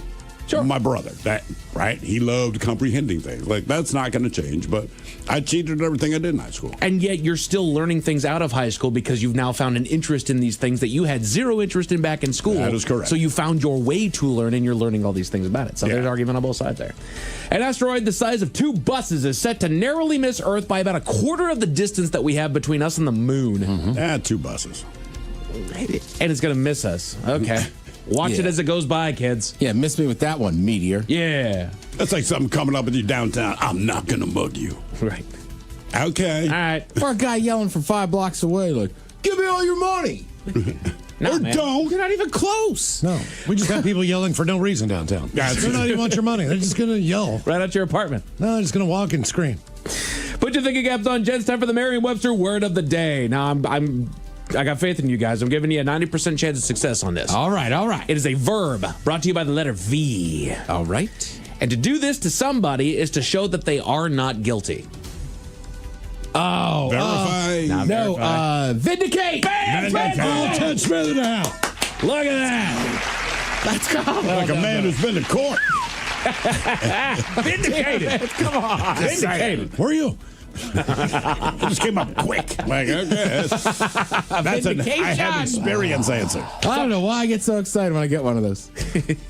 Because you're smart, Ted. Because you Thanks, paid Mike. attention in school and you freaking learned. Yeah, my GPA didn't reflect it, but I learned. But you didn't use AI. A new survey found that 90% of people worldwide, sorry, Steve, are right-handed. Well, yeah. There's a reason why they call it right.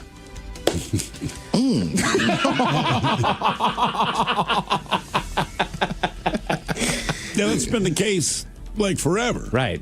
That's why everything And is... not raise a baseball player.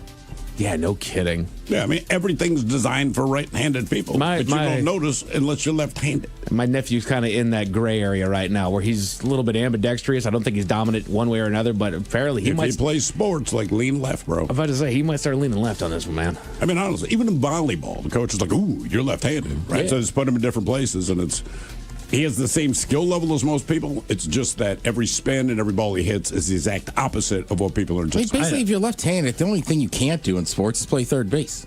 Yeah, well, not well. Yeah. First base is the ultimate. Yeah. But I had a guy a year older than me. He was a quarterback and was also a pitcher for the baseball team. So he broke his finger one game and just played with the other hand. No way. And so when he pitched, all right, he would pitch right or left based on the batter. Okay. So Just to switch if it he's up facing a righty, he's going to throw left, and vice versa. So, but his glove only fit one hand. Yeah. So when he would switch it up, like it fit one way. Oh no! But it fit like kind of just like wonky. Right. It's got his pinky in the thumb. Exactly. Like it's weird and backward. Dude, I coached a kid that was ambidextrous, and he had gloves for each hand.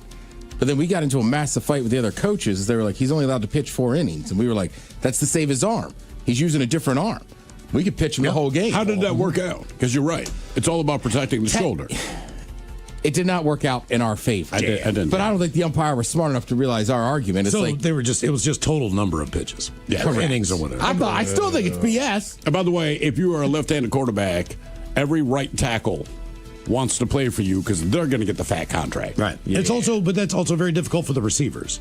That's why, like, Cunningham. Belichick would always pick a left-handed punter or left-footed punter And the reason being is because the ball is spiraling differently. It tails differently. So the return guy, he's not used to seeing that flight pattern. Yep.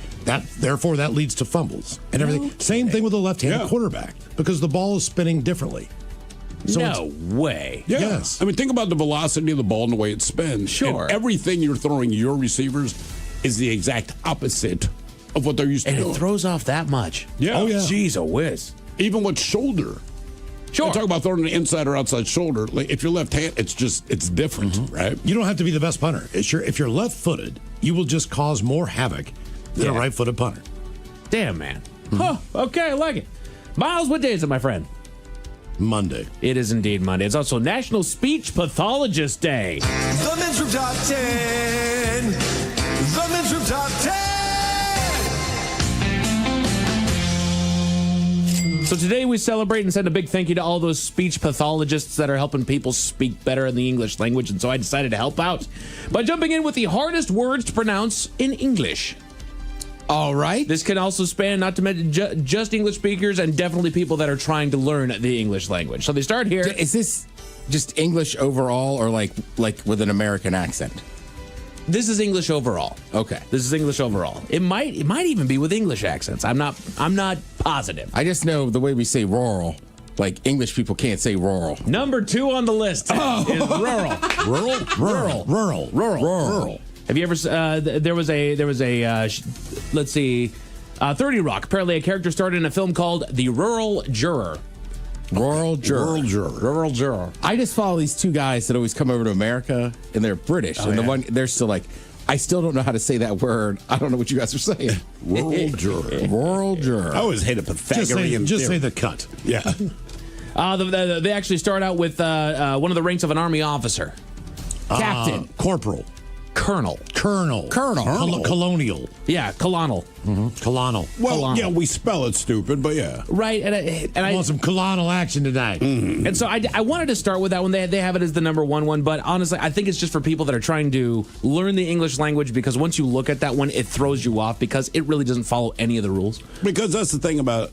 It's one thing I really like about the English language. For one, we have more words than almost any other language because we have so many words to say the same thing. Sure. But also, we have all these rules about speaking the English language. And then they'll say a word. They're like, well, it doesn't apply to that one. Yeah. Okay, what about this? It doesn't. Even the word phonetic. Yes. Starts with a PH. And I'm like, then why is that? No kidding. Whatever. No kidding. What's that? They don't know, right? Phonetic? Yeah. Phonetic. P-H-O-E. Yeah, the O doesn't. Well, what does it mean? It means a word that is spelled exactly the way it sounds. If you look like it looks to me like it says Marine Corps. Yeah. Yes. Corpse. But it's Corps. Marine Corps. Yeah. Exactly. So, like, what rule is that? I don't know. And what is Corps short for? Because they always put a dot after. You're right. Hang on. I got to look that up. What? It's like the Marine Corporation. Short for. You know what I'm saying? Well, no, if there's a dot after corp, it's corporation, but do they put a dot after it for Marine Corps? It is actually derived from the Latin word corpus, meaning body. Okay, thank you. So Marine body. All right. I don't know why we just dropped the P. That means somebody who's really buff. Yeah. I don't know why we dropped the P and the S, but it is what it is. It's just the P and the S. Look at Yeah. Next to the hardest words to pronounce in English, there's a lot of English speakers that don't know how to say it. It's the W sauce. Someone even said Worcestershire. It's Worcestershire on this list. Worcestershire. Yep. Worcestershire. What is the proper pronunciation? It says it's actually pronounced Worcestershire. Worcester, like it's in Boston. Worcestershire. I just call it, what's this here sauce? I just like that everybody now just calls it the W sauce. W sauce. I've heard wash your sister sauce. I always called it Worcestershire sauce. My old man called it Worcestershire. Yeah. Sounds like a cat. Here's the thing, but everyone knows what you're talking about. And no one's 100% positive if you're saying it right or not. Like, even then, I think I've seen it's actually pronounced in like 7 different ways to say it. All you need to do is it's always just a dash. If you say it's never like a tablespoon. No, it's never anything more than just right. It's never more than that. I still put a crap ton of that in there. Well, you can. If I'm making burgers, if you're reading they're dripped. If you're reading the recipe, it just is a dash. I know. Or 2 or 3 drips. It's a very strong sauce. Damn it, I love it. Of what's this here sauce? Let's see here. This word means something or someone is a troublemaker, literally, or they're full of mischief. It's mischief. Always live on the free Odyssey app. Text the guys at 206-803-ROCK from the Pinky's Plumbing Studio. You're in the men's room. 10 80s cartoon theme songs that every kid knows coming up. We'll sit and spin with the Daily Migs Morning Show. Right after emails on our question, food or other, intentional or not, what do you regret swallowing? 206-803-ROCK. Hello, Henry. Welcome to the men's room. Howdy. Hola. Hola. Hola. I was in my mid-20s, and I was working on a dairy farm, and I had been out partying the night before, so I was pretty tired. Well, the water or the manure sprayer got clogged up. So I walked out to the field, and there was a piece of wood stuck in the end. So I took another piece of wood, and I commenced to pushing it back in to the pipe to loosen it up. And I happened to yawn right at that time, and all the pressure behind the piece of wood came out and just forced the manure down my throat. My whole body full of it. And next thing I know, I'm just on my knees throwing up. I mean, it was gross. Yeah. Wow. Yeah, I bet it was. Wow. It went straight down your throat? Yeah, the pressure behind it was just amazing. So do you spread the manure on the fields just to fertilize it? Is that the idea? Okay, gotcha. Yeah, you know, when you go past those dairy farms, you see the thing out in the field? Yeah. Mm-hmm. It was one of those. One of those big ones. All right. Oh, damn. Okay. Yeah, I didn't know that was spraying poop. I did not know that either. Now I do. When we first moved to Colorado, it's like a new housing development, so it wasn't completely done yet. It's surrounded by prairie, and they hadn't even laid sod for the yards. But behind every house under construction, as my brother and I perceived it, were like these 6-foot mountains of mud. And we didn't understand what it was. And all my parents said initially was, well, when they lay the sod, they'll smooth that out and lay the sod on top of that. We're like, all right. And we're outside playing it, and my father opens the door. He's like, you need to stop. We're like, we know, we're dirty, we'll take a bath. He's like, it's manure. Well, we didn't know what manure was. We're like, well, what is that? He's straight up like, it's cow S. And I mean, we both just froze. Like, it's on our hands. We didn't get any in our mouth, but I'm like, oh my God, we played in a mountain of S. So yeah, we bathed thoroughly after that. Food or other, intentional or not, what do you regret swallowing? 206-803-ROCK. Well, they treat it so it doesn't smell like it. It doesn't smell great, but it does not smell like S. Now I'm just imagining, whatever. If I just saw 3 kids in general playing on a thing of manure, I'd be like, kids are playing in poop. We're playing in poop. We had no idea, man. None. Hello, Terrell. Welcome to the men's room. Hola, bitches. Hola. All right, so I want to preface with, I didn't mean it in a sexual manner, but my friends, they had a party, and we were taking Jello shots. And I gag when I brush my tongue. I do not have a good gag reflex. All right. We were taking Jello shots. And I told them no. I'm like, no, I don't want to take a Jello shot. I probably shouldn't. And they were like, no, take a Jello shot with us. Uh-oh. So I got pressured into it. Fine. So I'm taking a Jello shot. I take the shot, and I throw up in my mouth. But we're in the middle of this brand new house, very nice kitchen. So I take one for the team, and I swallow my throw up, which was one that I never want to do again. I don't know if I've ever done that. No. And then I look at it's me, my buddy, his wife, my ex-fiance, and one of their friends. And then I randomly say, what is wrong with you guys? Do you not have a gag reflex? And all of a sudden, all of the women look at me like I just called them the C word. Well, and I didn't realize what I said. Well, like, what else did they think? You just did a Jello shot. They probably didn't know you threw up in your mouth. But probably not. No, everybody saw my cheeks go chipmunk. Okay. Yeah, I have seen that before at a bar. Just a different group of guys. They'd obviously been getting it on, and they all did their shots, and you saw the cheeks. Then the cheeks went away, and it's like, he just swallowed his puke. I get it. Better than spewing. because I didn't want to throw up in his nice kitchen. And after what I said, everybody looked at me with a scowl. No, I didn't understand. I was like, "What did I say? What's wrong? Like, what's going on?" It was an oral sex thing. Right. Basically, it was an oral sex thing. All the women said they don't have a gag reflex, I think. But I didn't mean it that way. Oh, I know that. No, right. No. Did you chew the Jello shot? No, I didn't know how to. I thought they were always like, okay, so first of all, where I'm from, we don't do Jello shots. We take shots or we don't at all. Yeah. I didn't know about Jello shots. Like, what is this? This is a white thing. You are not wrong. I guess but it's not liquid. I would just assume people know you still got to chew it.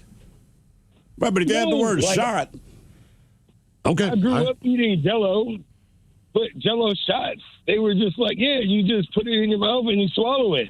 So I did, and that's horrible. Like, have you done a Jello shot since? No, hell no. Okay, I'm right there with you. I'm just not a big Jello shot fan. I mean, the only one, and I've said this before, the only one that ever got me was it was made with tequila.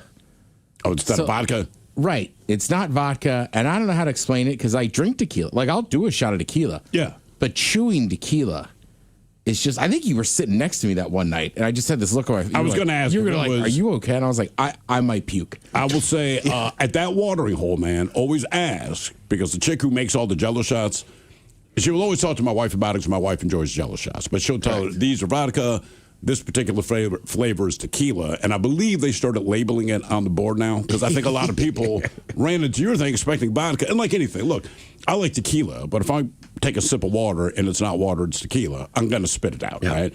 Correct. It's the same thing. And typically it's a festival thing. You're celebrating something. You go to a sports bar, the Seahawks are on, they've got blue and green shots. Sure. And that's how I end up having them. Just because, like, I think they just have them. I'll be honest with you, there was a couple places I knew that had them, but then during the pandemic, because you could get stuff to go, the Jello shot really took off. Now I feel like there's a lot of bars that just have Jello shots. You ever had them with Pop Rocks on top? No. That's pretty entertaining, actually. Yeah, I can see there's some fun in that. You're still eating the Jello, now the Pop Rocks are doing their thing, but then it's the kick of the liquor, too. Sure. So, like, the whole thing is like, you know what, this is okay. This is an adult thing. Do you know they discontinued Pop Rocks for 3 years, okay? And the reason why was, and I don't know why this would be so hard to confirm, but they discontinued it from like 83 to 86 or 86 to 89. But they discontinued it because a rumor started going around that it made a kid explode. I have almost seen that happen with a person. But you think about this, like for 3 years, and one of the kids they said had exploded. It's an old commercial for Life cereal. So if you ever hear someone say, hey, Mikey, he likes it. Okay, so Mikey was this little kid in the Life cereal commercial. He's probably my age now. But anyway, somehow the rumor went around that child actor had eaten Pop Rocks and exploded. Mm-hmm. And they discontinued Pop Rocks for 3 years. I had a buddy do the Mentos challenge in his stomach. That's a bad idea, man. It was a bad idea. Did it just shoot out of his face? That's what he said. He's like, the burning in his nose was the worst part. Oh, God, He's like, it all came out pretty quick. It was like, yeah, it's instant. He's like, but it's coming out your nose, man. He's like, you don't realize how bad that burns inside your nasal cavity. I did that with when Robin was here, right? Because I get bad heartburn back in the day, and I'd run out of Tums. And she said, listen, and she's right. If you mix a little bit of baking soda with water, it does the same thing, and it does bring instant relief. So I wake up, I am just rocking back and forth. My chest is on fire.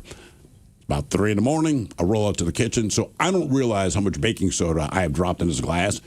And it's a little 8-ounce glass. Apparently about 4 ounces of it was baking soda, but I can't really see what I'm doing. I did not know. So I stir it up, man. I drink you chug the glass, and immediately heartburn goes away. Then my stomach does this weird kind of rumble. And, man, I'm just leaned over the kitchen sink. You're not puking. It's just all of this stuff rocketing out of your face. Boom. But it's almost like you're suffocating, right? And it's just dumping out of my face. And in my mind, I'm like, you have got to be kidding me. Like, I can't stop. It's not even like puking where you puke for a second, then you kind of gather yourself and puke again. It was just one constant stream. And I'm like, this has to stop before I have to take a breath. So, like, you're running out of air. Like, is this how I die? I'm going to die with baking soda. Yeah. I mean, but I'm just over it, and it was just constant. So when I go back to the bed, my wife's like, What took so long? I explained it to her, and she just laughed for like 15 minutes. I'm like, that sucked, man. Food or other, intentional or not, what do you regret swallowing? 206-803-ROCK. Yeah, I mean, it's happened to me as a kid. It's happened to me as an adult with a beer. But whenever like foamy stuff comes out of your nose, it just doesn't stop. It's awful. Yeah, just like, God damn it, man, because you can't breathe. Hello, Patty. Welcome to the men's room. Hello there. Hola. Hola. Well, this wasn't my brightest hour, I'll say that. Oh, no one's called with their brightest moment today, that's for sure. I know, but it's so good to share with people who've been as, not dumb, but just in a questionable situation. So it was summertime, having a bonfire. I'm inside getting everything ready and pre-gaming. Guys are outside trying to get the fire started. Doesn't tell us, hey, don't touch this bottle. We use gasoline to start the fire. So it's getting dark. We're still all partaking because that's what we do. And reached down and grabbed what I thought was my wine cooler because this was a while ago. And it just didn't taste right. Really didn't taste right. I was like, what the heck are you guys drinking? And they're like, what did it taste like? I'm like, I don't know. They grabbed it and they said, you just drank the fire starter. Oh, my gosh. How much did you drink? Too much. I drank too much, and I couldn't vomit it. It was stuck, and we didn't have any charcoal, and the belching for the next day was disgusting. Did it smell like gasoline? Oh, yeah. Yeah, it was bad. It was bad. I even smelled of it, and my husband's like, you reek. Well, no kidding. What about when you pooped or peed? Was there if you eat barbecue and you poop, there's a scent of barbecue. It smells like smoke. Right. Was there evidence when you pooped? I cannot remember. If there was, I probably would remember, so I'm going to go with no. I'm just amazed that it stayed inside of you. You know, I would think that your body would immediately reject that. That would have been wonderful, but no, it hung on to it for about a day and a half, and it was hard to eat or drink anything because it doesn't mix with anything. Well, milk. Was it burning in your stomach the whole time? There was no burn. It's just not something your body can process. Well, it just had to get pushed out. Here's what I would be thinking about. Since I'm not throwing this up, I'm thinking I should not get next to this fire. Yeah. Breathing. I should not hit a joint. Nope. I should not smoke a cigarette. None of it. If there's anything with a flame, it does not need to be within a foot of my face because I'm afraid I'm going to catch myself on fire on the inside. Yeah. Yeah. Yeah. Yeah. Luckily, that is not something I partake in, so that was not a concern. Okay. So, because if that was, we'd have a whole different conversation right now. No, I don't think we'd be having a conversation right now. They'd be talking about you, not to you. God, that's when I was in my early 20s, we used to drink Flamin' Dr. Peppers. Mm-hmm. But you see those videos and stuff of people who didn't blow out the flame first. Why? I don't get that. Like, dude, it's you blow out birthday candles, right? Not just because it's tradition, but also you don't want to eat something with fire on it. I assume people just thought maybe if they threw it down their throat, it would just go out. Yeah. Yeah, I guess. I don't know. Food or other, intentional or not, what do you regret swallowing? 206-803-ROCK. Hello, Kenny. Welcome to the men's room. Hola. Hola. So I was going to go fishing early in the morning. Stopped and got me a coffee. Went and launched the boat, but I had forgotten the coffee. Well, it'd been about 10 minutes before I remembered it, and by that time, I'd got a bite. So I, reeled that one in. Man, it had to have been about 20, 25 minutes before I got back to get my coffee. It got cold. So I was drinking it and took a couple sips, and then it plugged up. I'm like, oh, must be the cream got solid and then, just stuck in there. It's just like butter. I just suck it through. So, man, I started sucking it through. Man, it's getting a little hard.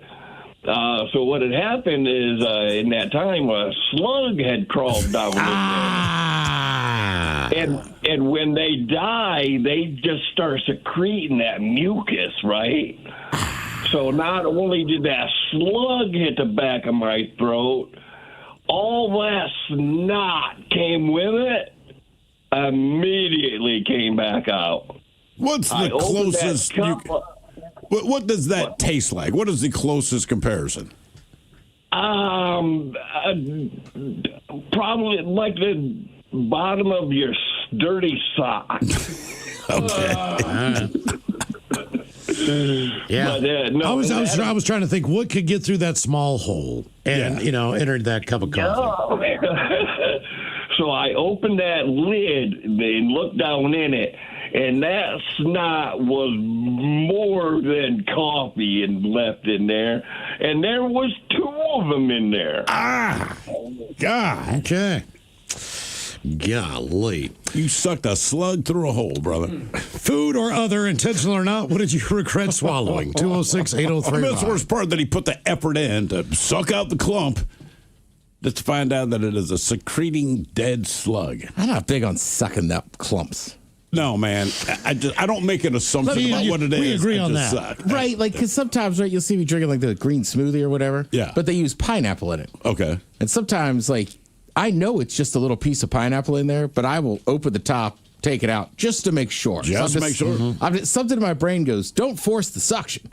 Yeah, if it's that hard, like, maybe give it a beat. Just give it a beat. Yeah. Hello, Karen. Welcome to the men's room. Hola. Hola. So I had my first longtime boyfriend, and I'm meeting his family for the first time. And, of course, it had to have been on Thanksgiving Day. And they're pretty fancy folks. So I'm sitting down at very nervous dinner, and they're passing around the turkey, the stuffing, what have you. I love stuffing. So I take a big heaping spoonful of stuffing, and I take a bite of it, and I bite into this slimy, chewy something or other that I have no idea what it was, just as her mom was telling us the recipe that she puts, and I don't remember, this was like 20 years ago now. It was either clams or I think it was oysters. Probably oyster stuffing. Oysters, yeah. It was oysters. Mind you, I do not eat seafood of any kind. So I've got this slimy, chewy thing in my mouth. And, of course, like I said, they were fancy folks, so we don't have paper napkins because I really wanted to puke it up in my napkin, but I couldn't. And I didn't want to puke it up in her cloth napkin because I didn't want her to know that I didn't like her stuffing. So I just had to swallow it. And then I had this huge heaping spoonful of stuffing left on my plate that I somehow had to eat, and it was disgusting. Did you manage to wolf it down? I did, and this was 20 years ago, and I still remember the ugh in my mouth. Do you eat seafood now, as an adult? As an adult, I will eat. I'll eat salmon and halibut, but still no shrimp, still no oysters, still no clams. Okay, all right, fair enough. I mean, look, I like oysters. I don't want them in stuffing. No, some people love it. I love it in stuffing, but also I would warn someone, hey, there's oysters in there. And look, she's nicer than me. She's talking about the cloth napkins. There were, I don't know if you guys, not beet salad, like where they chop up beets and throw it in with lettuce. It looked like cranberry sauce, all right? And I'm a kid. So it's a sliced beet. But it's like gelatinous. Yeah, I'm serious. Yeah, you boil it first, and you kind of like. I don't know. Well, I didn't know that, and I'm at this again a fancy party. It's my mom's boss, and she's eccentric and all this kind of thing. Anyway, same deal. She has white cloth napkins. She doesn't have paper napkins, but it was kind of buffet style, like prime rib and all this. So I perceived the beet salad to be like some kind of raspberry flavored thing. Mm-hmm. Put some on my plate, and I saved it for last because I'm like, I'll get through all the savory crap. I'm going to eat this clearly raspberry Jello, which seemed like an odd thing, but whatever. There it is. And I put a forkful in my mouth, and I don't know that it's beets. It just tastes like straight up mud. And my mother's sitting across from me, and she can see my face because I'm not going to swallow this. That's not going to happen because I don't know what's in my mouth. My brain does not understand what this quote unquote flavor is. So my mouth's just shut. And my mom, I mean, she is locking eyes with me.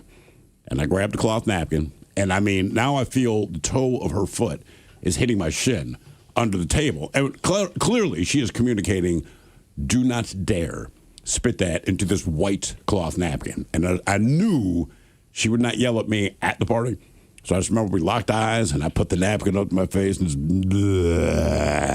balled it back up. She stared me down for the rest of the dinner. Still doesn't say anything, right? And she gets back in conversation. When we go to leave, man, when we got in the car, I got more than an earful, and I was like, Mom, I don't know if you had that but it tastes like mud. She said that was beet salad or whatever that was called. I was like, what? That's what beets taste like? She's like, it tastes like mud? I'm like, yes. She goes, yeah. I was like, okay, I didn't know that. She's like, you spit it, and she's going to know. And I'm like, I'll take that. Yep. I'll die on that sword. Ted, the reason that, first of all, early on, oysters were cheap as hell for Thanksgiving.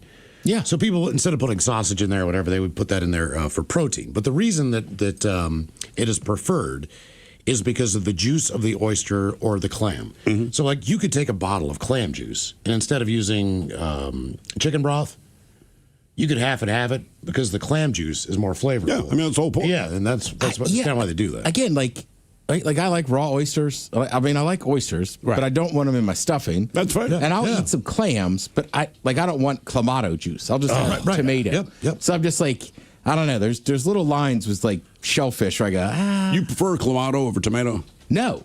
What I'm saying, I'll eat a clam. I don't want to drink the juice.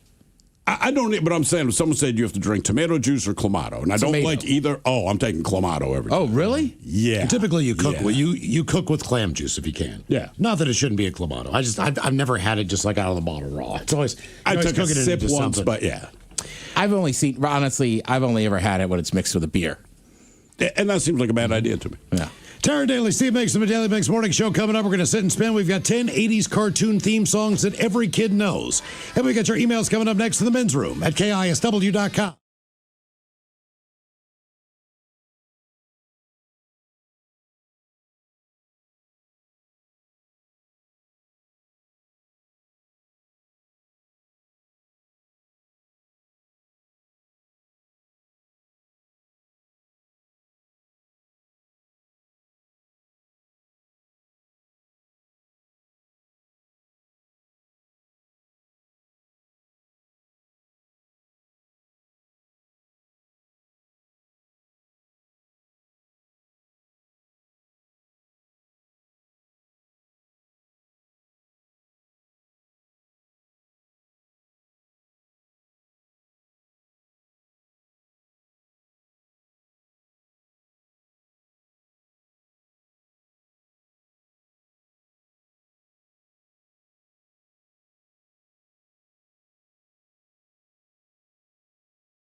From coast to coast and around the world. If it's not important, You'll hear it here, exclusively on In Action News. Here now are Stone Ledbetter and Felix Foxworthy. Hello there! I'm documentary filmmaker Mateo Cacaverde. You may remember my award-winning documentary, Scrappy Doo, Promising Career, Consumed by Rabies. From coast to coast and around the world. If it's not important, you'll hear it here, exclusively on In Action News. Here now are Stone Ledbetter and Felix Foxworthy. Hello there! I'm documentary filmmaker Mateo Cacaverde. You may remember my award-winning documentary, Scrappy Doo, Promising Career, Consumed by Rabies. Yes. And I have spent the last 16 weeks shadowing the staff here at In Action News. That includes my main man, Stone Ledbetter, Felix Foxworthy, and Bonnie Leavenworth. I didn't even acknowledge Dolores. Is it just me who thinks this is crazy? Yes. In Action News agreed to allow me and my camera crew unprecedented access behind the scenes. I think they did. I never confirmed, but hey, they never kicked me out. So, here I am. You, of course, are accustomed to the highly polished broadcast of In Action News, but those masterful telecasts don't happen without the effort that these staff puts in. Each of the people who work at In Action News has their own distinct personality. Stone Ledbetter, aside from being the senior anchor, is also a man who refuses to use profanity. He will not cuss. Nevertheless, Felix is determined to break that streak by any means necessary. Here now is a peek behind the scenes for my documentary, In Action News, a peek behind the scenes. What in the ever-loving freckles was that? That was rubbing alcohol and goat urine. Fudge nuggets, Felix! Fudge nuggets! Earlier today, the president announced that... Buck the duck! You just smashed my hand with a hammer! I did do that. I just wanted to see if you'd cuff, man. So you hit me with a hammer? It's actually a rolling pin. 40 people were trapped in an elevator that burst into flames. Sweet gravy of Nazareth! In an unprecedented move, the country of Poland has invaded... Okay, I didn't think this prank all the way through. Yeah, I overdid it on that last one. You, Felix. I did it! I made Stone cuff. Ha ha ha! I didn't do that. I did. Even when Felix doesn't resort to such extreme measures, he is still determined to get Stone to curse. It is for that reason that I believe that Felix may be tampering with the teleprompter. One lucky man at Happy's Karaoke Club won $10,000 last night. In front of a crowd of hundreds, he successfully sucked 37 dicks. Dixie cups! He successfully sucked 37 Dixie cups full of hot sauce. Oh dear, Bonnie! Congratulations to a local man for winning the Good Samaritan Trophy for his volunteer work. The 9-pound, 15-inch tall trophy is given annually. Annually! The Good Samaritan Trophy is given annually. Bonnie! The Vietnamese comfort soup pho has been growing in popularity. And now, one local entrepreneur is hoping to capitalize on that by offering to deliver all the fresh ingredients that you need directly to your home in one handy kit. They call it the F*** It. Oh my... There are plenty more teleprompter malfunctions, but for legal reasons, I am forbidden from showing any more of them in this documentary. Maybe next time. In the meantime, I will be back tomorrow with another installment of In Action News, a peek behind the scenes. Until then, I am Mateo Cacaverde.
He's got other hobbies too. Like I think he buys castles.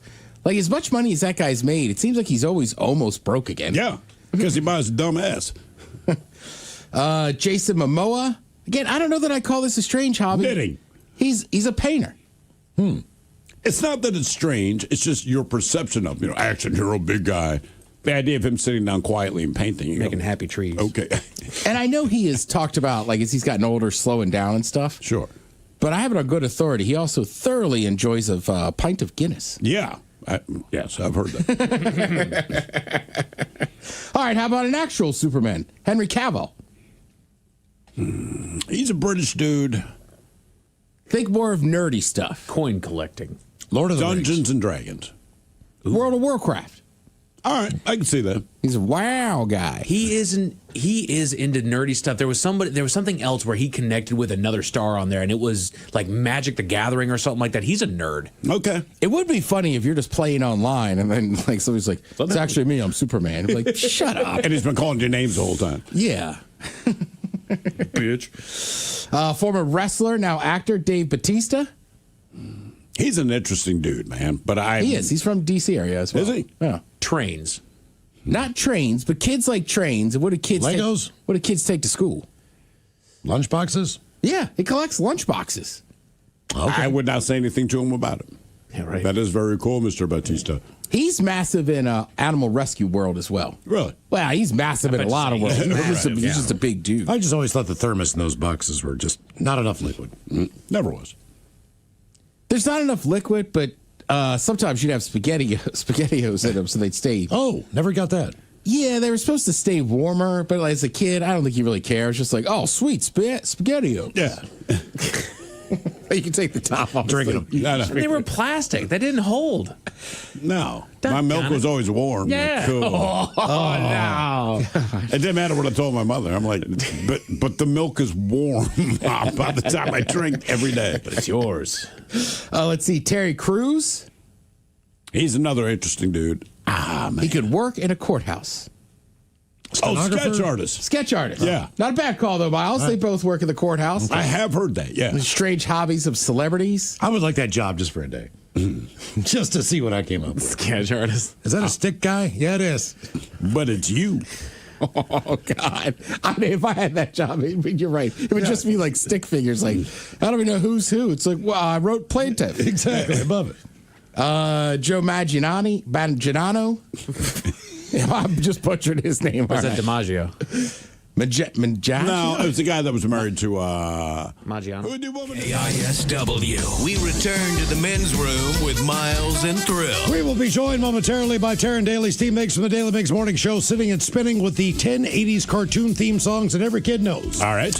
But first, time for a few emails to the men's room at KISW.com. You've got Few on today. What do you regret swallowing? Turned my back on my 3-year-old daughter, and she had consumed a half a tub of margarine at the dinner table. That had to be a great diaper. Wow. Damn. That's some good margin right there. Probably country crock. Oh, guys, when I was 4, me and my cousin, same age, jumping on the couch, I grabbed a penny out of his hand, and to keep it away from him, I put it into my mouth, and we kept jumping. Accidentally swallowed it. My mom then had to sort through me for about a week. She did find it, and she still does have it in a jar to this day. I think my mom's got a penny of mine. That you swallowed? Oh, yeah. I don't know that I'd keep that. Well, they don't make them anymore. What do you mean? Pennies. Oh, penny. Well, sure. It's very valuable. Right Yes, now. yes. So, if you got one that's been through the ringer, so to speak. Guys, I actually, have a friend that died because he had a hole in his intestine from a little wire brush. Damn, man. So that is very serious. It is serious, and it's terrifying. Guys, I regret swallowing a duck water. Yes, I have ducks. They have a bathtub that I use to water my garden. As I was cleaning last summer, I splashed some of the duck poo, infused water on my face, and subsequently in my mouth. Within hours, my guts were letting me know that the bacteria in the water was going through me. 3 days later, I was either puking or pooping violently. Silver lining, lost 7 pounds. That from Rose in Tacoma. Another one, getting a mouthful of gas siphoning. No fun. Yeah. Buddy's Rottweiler ate a tray of weed brownies. Yeah, he was drooling limp noodle of a dog. Poison control laughing hysterically at him when he called, thinking his dog was going to die. Months later, he offered the dog one. He sniffed it and left the room. Okay. Dog learned to... You shouldn't eat the brownies more than the weed. Jesus. Guys, I swallowed a tooth a few years ago. Had a crown with a post come out while eating. Didn't even feel it go down. Passed it a few days later. And one more. On a motorcycle ride a few years ago, we were sitting outside a small gas station, and there were yellow jackets flying around us when I swallowed one that was on the rim of my Gatorade bottle. Oh. Stung the inside of my throat, and I had a weird internal pain for the next several hours while riding, and felt like my throat was actually closing up. Yeah. Very awkward, deep pain that lasted way too long while we were out in the middle of nowhere in Northeast Washington. That from Zach. All right, time for a couple birthdays brought to you by Men's Room Roasted Red Salsa from San Juan Salsa Company. Dip responsibly. Hola, guys. I am Dontavius from Graham. I'm turning 20 today. I'm no longer a teenager, but still too young to buy anything cool. So could I get a fish sandwich, a bong rip, and Coke Ted talking about what to expect in my 20s? Thank you, guys, and have an awesome Monday. Wait. Today's Tuesday. Yeah. Does he not know what day it is? Did he send this late? Did you miss your birthday, Dontavius, or do you not know what day it is? Was your birthday yesterday on a Monday and you forgot? Forgetting your own birthday is kind of rough. Because this one comes in at about 3 o'clock this afternoon. So it would seem like you would know today. Look, are we going to do it for him anyway? Why the hell not? Yeah. Might as well. Are we? Too early to get a fish sandwich? Yeah, because we're not entirely clear on... Maybe he's having such a good time on his birthday he doesn't know what day it is. I hope that's the case, right? Or maybe he's from the past.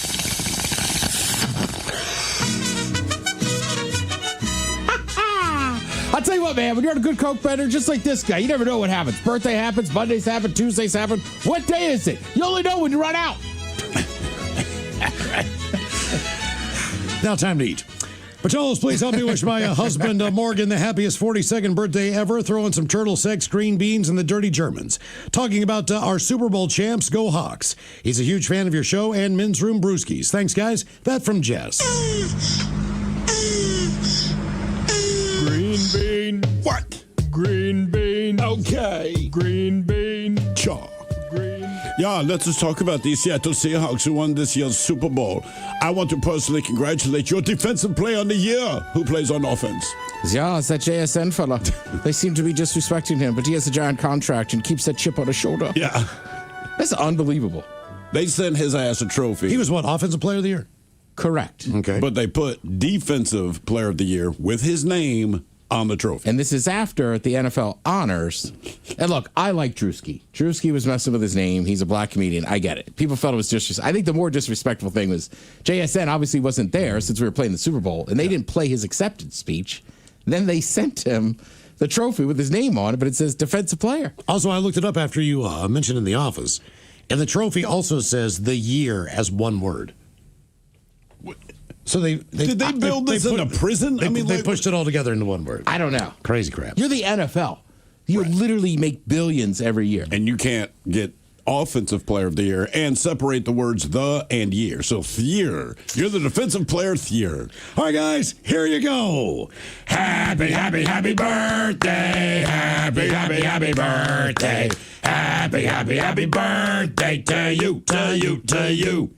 BG. Ya's a Dirty Germans brought to you by Men's Room Original Sausage. Available through Uli's world famous sausage, mensroomlive.com, and other fine retailers. Schweinefleisch. Yes, friends, it's time once again for Sit and Spin.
hosting this lovely afternoon. Hola, bitches. It's a fantastic Friday outside. By the way, today's shot is brought to you by Jim Beam Black, which is why we, of course, will be drinking raw eggs. Let's see. Actually, should we crack our eggs before I even start this, man? Dude, I tell you what. Just so you're at the ready, man. I'm just saying. Before I even go through the whole shot. Because, listen, once we deliver.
Where he was greeted by his drunk, abusive father. Oh. Jesus. So today, we drink to Andre. Dude, I'm going to puke, just so you know. All right, there's a bucket for you. Yeah, man, 8 eggs deep. It's nearby. 8 eggs deep. So, we pour these eggs and drink these eggs because we kind of think they're yummy. Ted, pile in there, man. Get in closer. Yummy. So over the tongue and down the throat to curdle in our tummies. Down the hola, bitchola. Dumbasses. Oh, Thrill's dripping down his shirt, too. Ted's still working. That might have been the worst thing I've ever done in my life. Could somebody just go over there and press the button, please?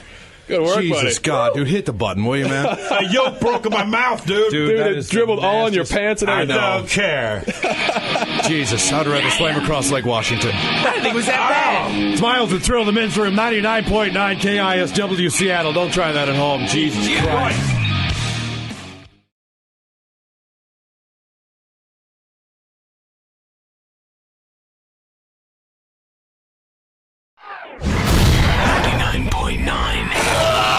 KISW.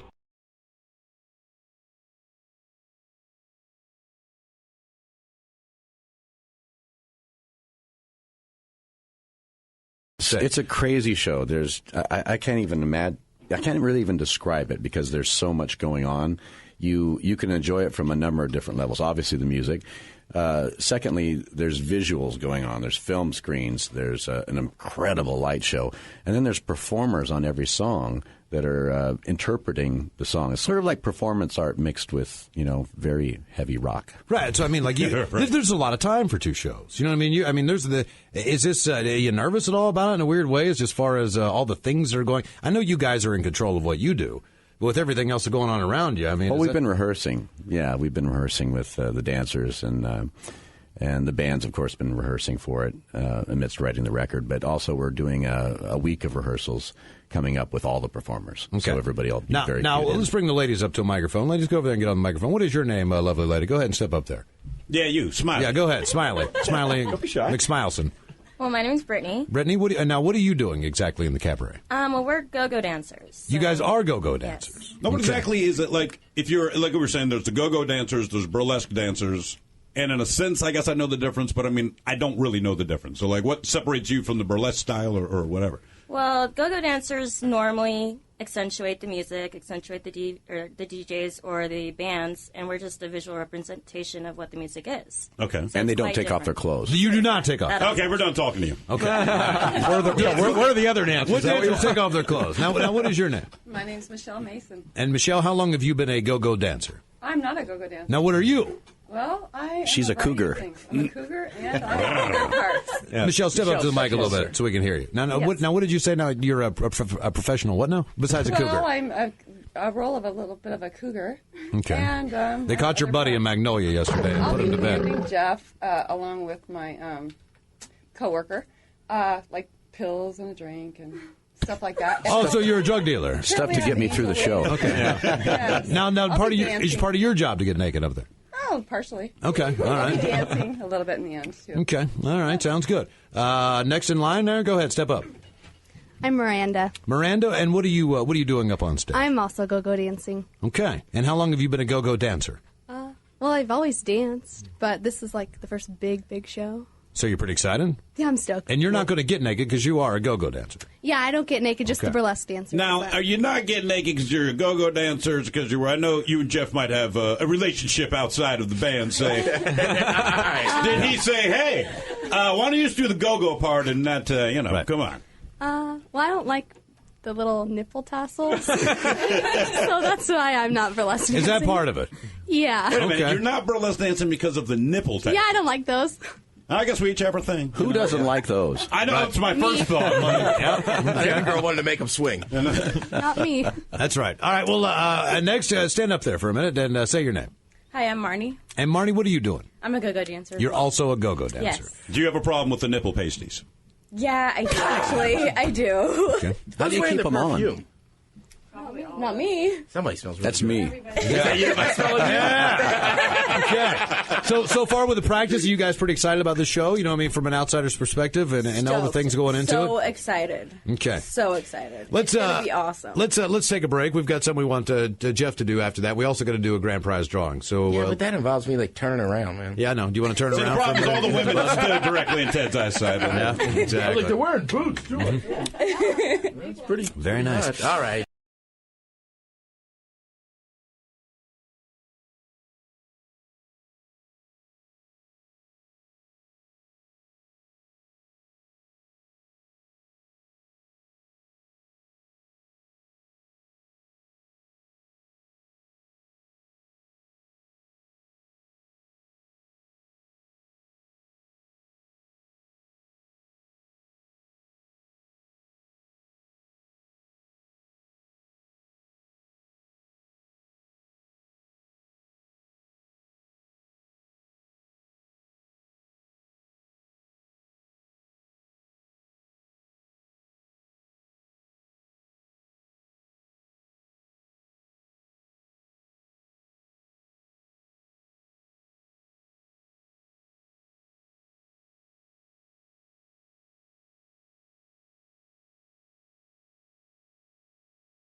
coast to coast and around the world.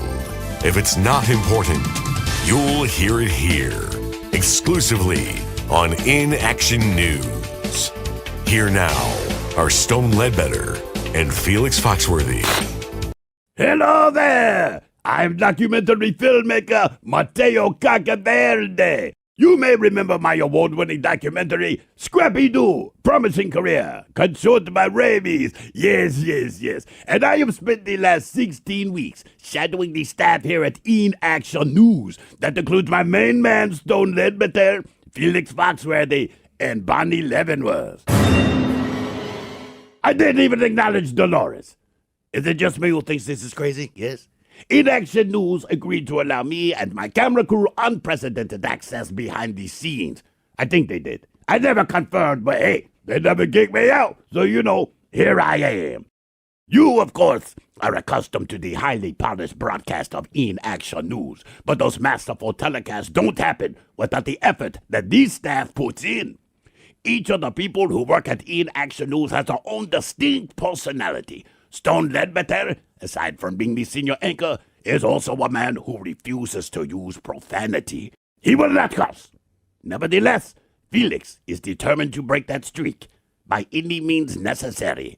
Here now is a peek behind the scenes for my documentary, In Action News, a peek behind the scenes.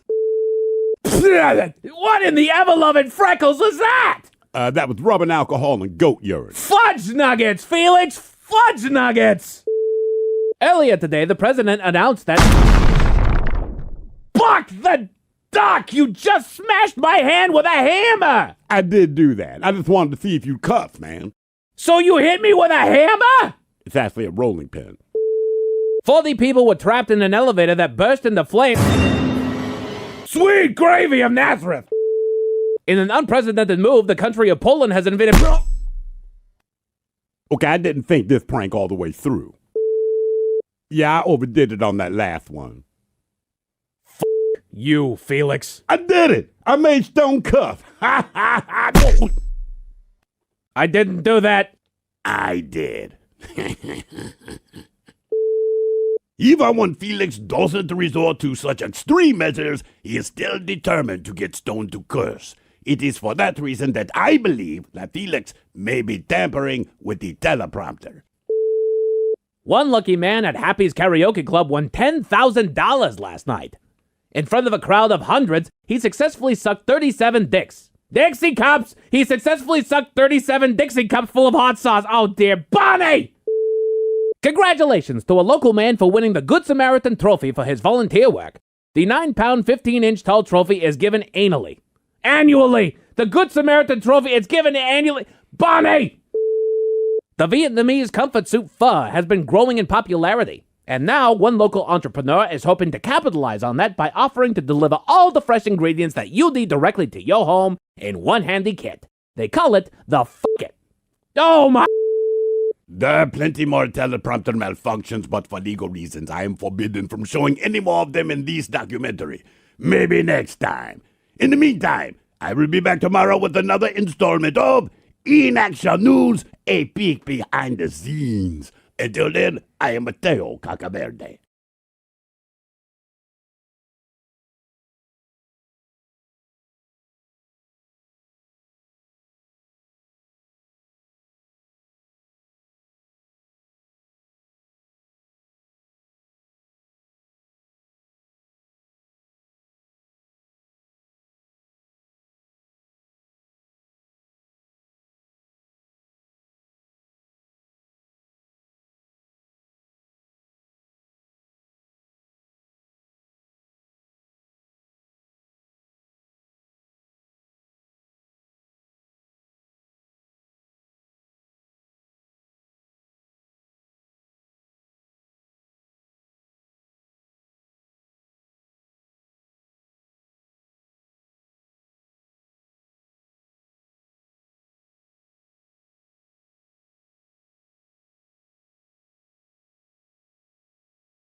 So the algae in Green Lake. Criminy. Already? Yeah. I mean, it doesn't seem hot enough for that. I mean, I would not get in Green Lake anyway. Right. It's just too shallow. Coward. Which to me, I mean, look, when you have that big of a body of water, but also that shallow, I'm like, this generally is what happens. They do have a swimming area. I know. So I would not. I get think in they Green have Lake. that cleared out a little bit more.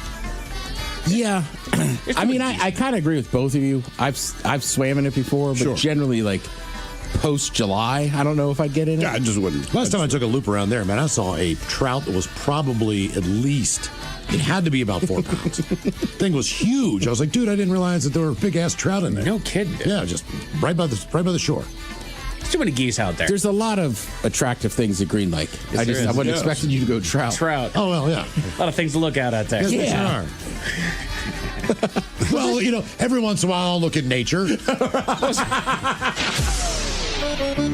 Ooh, well, ahoy, they're spending time in New Orleans, huh? Well, you know, El Capitan remembers when me and the mascots rolled into the Big Easy on the SS Minnow. Quick side note, the Big Easy is Aunt Jemima's backside. Crunch berries. All right, if you're down on Bourbon Street, first of all, I take some test kits with me, all right? Sell a lot of bad drugs down there. I got lost one day, ended up in the in the Spanish Quarter. Other than that, rage, drink a Hurricane, go to O'Brien's, get the original, and then wear shoes. Do not go on Bourbon Street with open-toe shoes. There is a sludge down there that is disgusting. Did you do that? No, oh, hell no. Okay. I see people do it all. They rinse off those streets every day during the day. It doesn't matter. But there's what I'm saying. It's just water mixed with pee and this and that. And you see people every time on Bourbon Street like, put those dogs in the. I put it this way: like I flush the toilet every time I use it, but I don't immediately take a cup and dip it in my toilet and take a sip. That's kind of what Bourbon Street is. I feel like I've heard that story at least 5 times. Was I doing the shower thing? And yeah. Like a buddy I used to know, like same thing. Like he came home, caught his son with his girlfriend, and same thing. Like cut class, and then they're in the shower. But like, just don't do the shower. The shower guarantees it, right? You hear the front door slam, you can climb out of bed and fake like you're sick, or like you said, Miles, fake like you pooped yourself, something. 99.9 KISW. The men's room returns with Miles and Thrill. All right, coming up at 5:08, we'll drink and toast for the shot of the day. And we do have your headlines on the way at 5:50. But first, quick check out with Mike Hawk and some of the stories and headlines he is not working on. Well, thank you, Miles. Congress has proposed a new bill that would impose a tax on EV drivers to, quote, ensure that electric vehicle drivers begin paying their fair share of our roads. That's $135 a year, and it would creep up to $150, and then keep creeping up after that. Yeah, or you could tax billionaires. Well, well, the way they've got it's just the way they have everything structured. So right now, gas pays for those taxes. So those 18 cents of every gallon, something like that. Yeah. So if you're not paying those gas taxes, but you're still using the road. Yeah. I mean, even I get that. Yep. Yeah, I get it. Again, I'd say tax billionaires. That's all. You pay for a whole lot of stuff. Wouldn't have to worry about it. EV cars are supposed to be more cost effective, damn it. Well, they are. You're not buying gasoline. And that's the thing. Like, I prefer EV, but I completely understand. You're using the road. I don't mind contributing, right? You know what my tabs are doing? In theory. Right. Who knows? Yeah. I have solar panels, and I have more than I need. Yeah. So the energy goes back into the grid. Hooray. They don't pay me for that. What? No. So I'm using energy that Miles is giving up. But they're making him pay for it. Yeah. Even though it's like free energy that Miles is giving back. Oh, yeah. Oh, completely. No. Nothing's designed for you to make You are money. selling them a good at that point. I'm not selling him anything because they're not buying it. They're just taking it. Jerks. Yeah. No, you don't get to take it. It's mine. I mean, just give me a break somewhere else. Right? No kidding. Jeez, whiz. Not for Miles Montgomery now. After further review, a glass of wine a day isn't actually helping your heart after all. A glass of what? Wine. Oh, sorry, ladies. Did anybody think it was helping? Got to drink the whole bottle. I don't think it. I don't think it's hurting. Isn't it the thing where like a glass of wine a night is like it's good for your heart, kind of like chocolate? Maybe. I mean, but those things, it's always a boomerang, right? Sure. 3 years from now, we're going to hear that it's great for your heart. Absolutely. And then 3 years after that, it's not. It's wine. You know what it is. And you're not drinking it for health. Putting it into stress is exactly you know what I mean? Like, you're not drinking wine like this is the healthy alternative. You're drinking wine because it's wine. Yeah, and like, I don't know. Look, I have some bad habits, but there's got to be something with like some of the food in America, right? As you look at like the Mediterranean diet and stuff, like those people over there drink wine their entire life, but also, and they don't have all the same stuff we have. I have to say, it's the food. Funny you mentioned that, guys. More than half of what Americans eat is ultra processed. And there is your difference. We know that. Right. Dude, I was in Africa for 8 days. Yeah. I ate 3 meals a day. I came back 8 pounds lighter. Right. Think about that. That was 8 days. Right. A pound a day. I ate whatever in the hell I wanted. I had the entire time I was there. I had a horrific Uber driver over in Iowa last year, 2 years ago, something like that. I don't care. But he talked about how he forgot his medication when he went to Africa. He forgot his medication. All right. Ate the food there and didn't need it. He was totally fine. Because it's locally sourced stuff. Correct. What did they tell you today at the grocery store, which I just find hilarious? You asked for canned pineapple? Well, I'm making tuna tonight on the grill. I'm making tuna like a tuna fillet. Yeah. But I wanted to make a sandwich out of it. So typically I'll put a pineapple ring on top that's been in a can because it's more moist. Yeah. It's more syrupy. Yeah. So it keeps the tuna from drying out. You just kind of top it with it, right? Sure. So I asked the woman, I was like, hey man, do you guys have canned pineapple? She's like, we only have fresh fruit.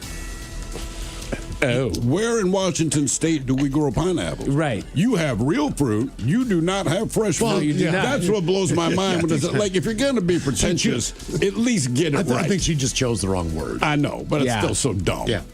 We have fresh fruit. No, you don't. Yeah.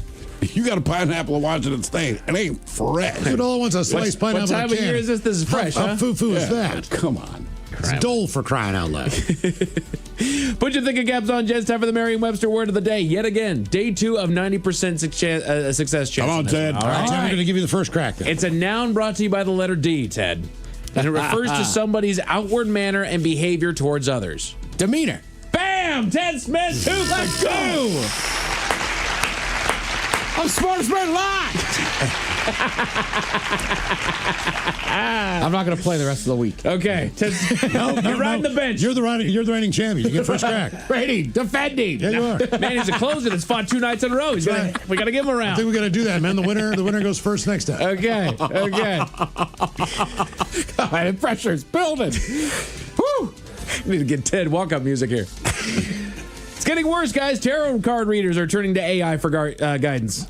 No, they can't. That's the whole thing. Are you being serious? Yes. Mm-hmm. Well, why don't I just get an AI tarot card reading? Thank you.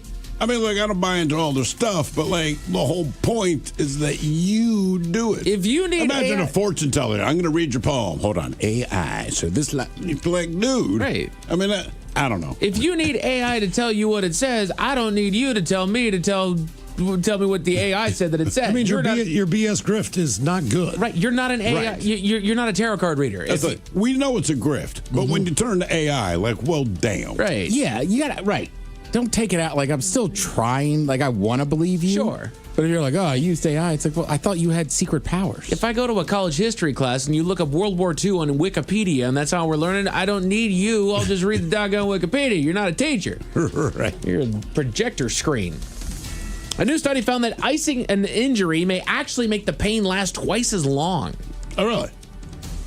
Well, it does because it makes the blood does not flow as well. All right. Sure. So your body's got to work a little bit harder to pump blood through those areas. Yeah. But if you didn't ice it, then they're going to swell up more. That's the thing. It'll get so it's more one flame. thing or another. Correct. Isn't the whole thing is that once it happens, once the injury happens, that's the time to ice it. Then shortly afterwards, or when the swelling comes down a little bit, then you apply heat. I was going to say, that's what I always heard, is ice for like 24, maybe 48 hours, and then you switch to heat. I mean, depending on how bad it is, you should be 20 on, 20 off, 20 on, 20 off. Yeah. Until the swelling really goes down. And yeah, absolutely. Absolutely.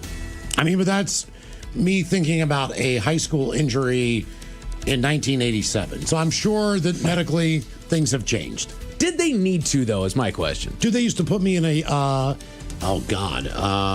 antifreeze boot. Oh, jeez.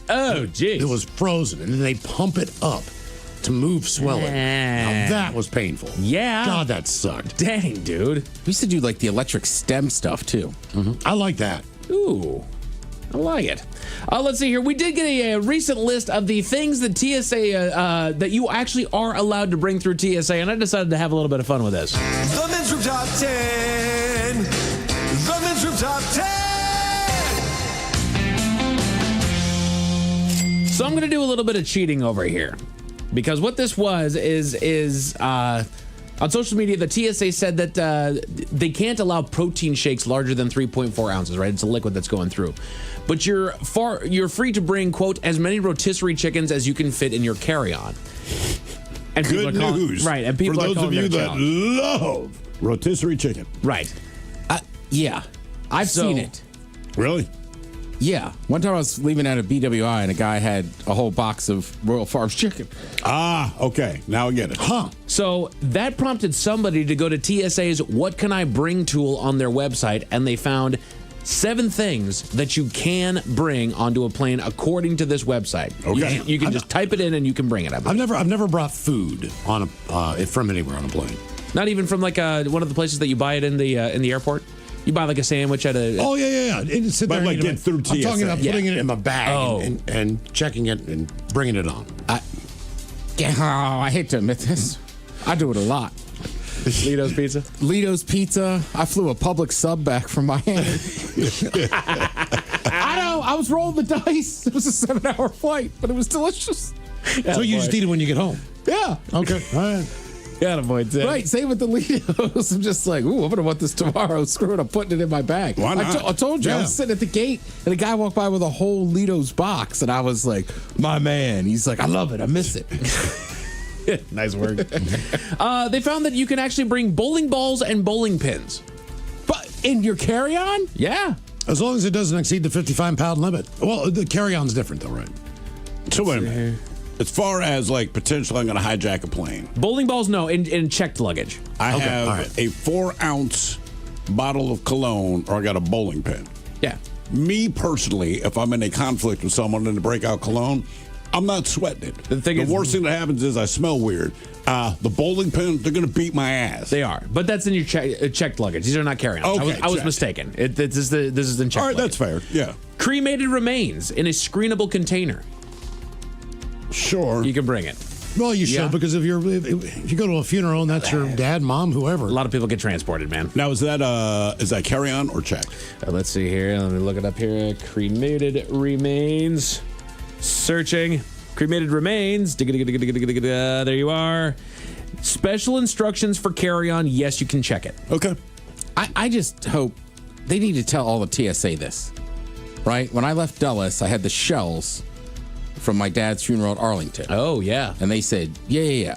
You're fine. You can fly. It's just an empty casing. Yeah, right. Not even the bullet. But then when I left Boston, it was like DEFCON 3 security. Like, do not touch the bag. Rah, rah, rah. And I was like, they said it would be fine. And then finally, like, the third guy to come over was like, okay, it's fine.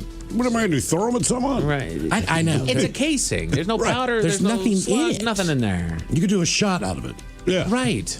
Whole pies and cakes. All right. Yeah, for sure, dude. Hell yeah, man. I did. You know what? There was one time in my travels, I found a really nice cupcake shop, so I bought a set of 4 cupcakes, and I walked these things from Cincinnati is where I was at. I walked these things from Cincinnati all the way through the airport, all the way back home. I was on my way back out. I had put it on my carry-on luggage as I was coming out of the terminal. The thing flopped over and fell topside down. Oh, I've flown soft pretzels out from Philly. Attaboy. that sounds good. God, I fly a lot of food. Yes, you do. Yeah, one of the saddest things I saw. We're at the airport. Were they cooked?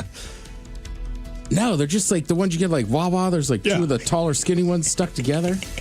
So I bought a few of them, and then when I got home, I was like, "Ooh, I'm gonna have a soft pretzel." These guys, Mike, we were at the airport, and there's a couple. They're at the before you even go through TSA, they're at like that desk, whatever. And it is crazy. It's holiday time, and they have an ton of luggage, and they have a dog crate on top of their luggage with a little dog in there. Okay. I don't know how it fell over, but it did. And this thing landed upside down. The gate pops open. Now the dog's freaked out, running around the airport. And I'm just like, Jesus, these people are having the worst freaking time ever. Better than your cupcakes. Frozen breast milk and ice packs in any quantity as long as they are fully frozen at screening. Okay. Well, breast milk seems pretty legit. Right. That But makes I think full it's sense. important that you have a child with you. Like, Yeah. could I just go through and be like, dude, it's frozen breast milk. They say, where are your kids? Oh, they're at home waiting for me. Homelander does. Yeah, exactly. Oh, no. That'd be really strange if you were just walking around with breast milk and you don't have kids. Dude, I did have, my wife was with me, but she was in a different line. But I had to carry on. She had a breast pump. Yeah. And so the guy screening it, he just sees tubes and weird stuff. He doesn't know what it is. So he pulls me aside, he opens it up, and he's just, what is this? And keep in mind, there's a little box of Cheerios as well. And I said, man, that's a breast pump, which seemed completely alien to him. Sure. He thought I was lying. Then finally, a female TSA agent came over, glanced in, she's like, baby, talking to the TSA guy, baby, that's for breast milk. Leave that man alone. Like, I'm sorry. I said, well, no, I don't use it. I said, right, come on. And I think I was like, my wife's in a different line. Dare me. This is not for me. Live fish. Again, these are things that you can bring onto a plane. How many? All right. Live fish in water and a cleared, transparent container are allowed after inspection by the TSA officer. Not in your check, but yes in your carry-on luggage. Okay. You can bring a live fish. I wonder if a goldfish would make a journey. I think it would, but it'd be so annoying. Because you can't put it in the overhead. I mean, I guess you could. I mean, right? Do you put it under the seat in front of you? That's my rule. That you got to put it under there. Yeah. Live lobsters in a clear, sealed, spill-proof container. Live lobsters? Live lobsters. Spill-proof container. Wow. Spill-proof container. Huh. Yeah. Trying to see where that is. Okay. And then they also go with whole watermelons. Whole watermelons is the last Not thing we put sliced. on there. No, whole Just whole. watermelons. Okay. See, I wouldn't do it because that would be too stereotypical. Like, that brother got a watermelon. Like, Come on, that's man. It is.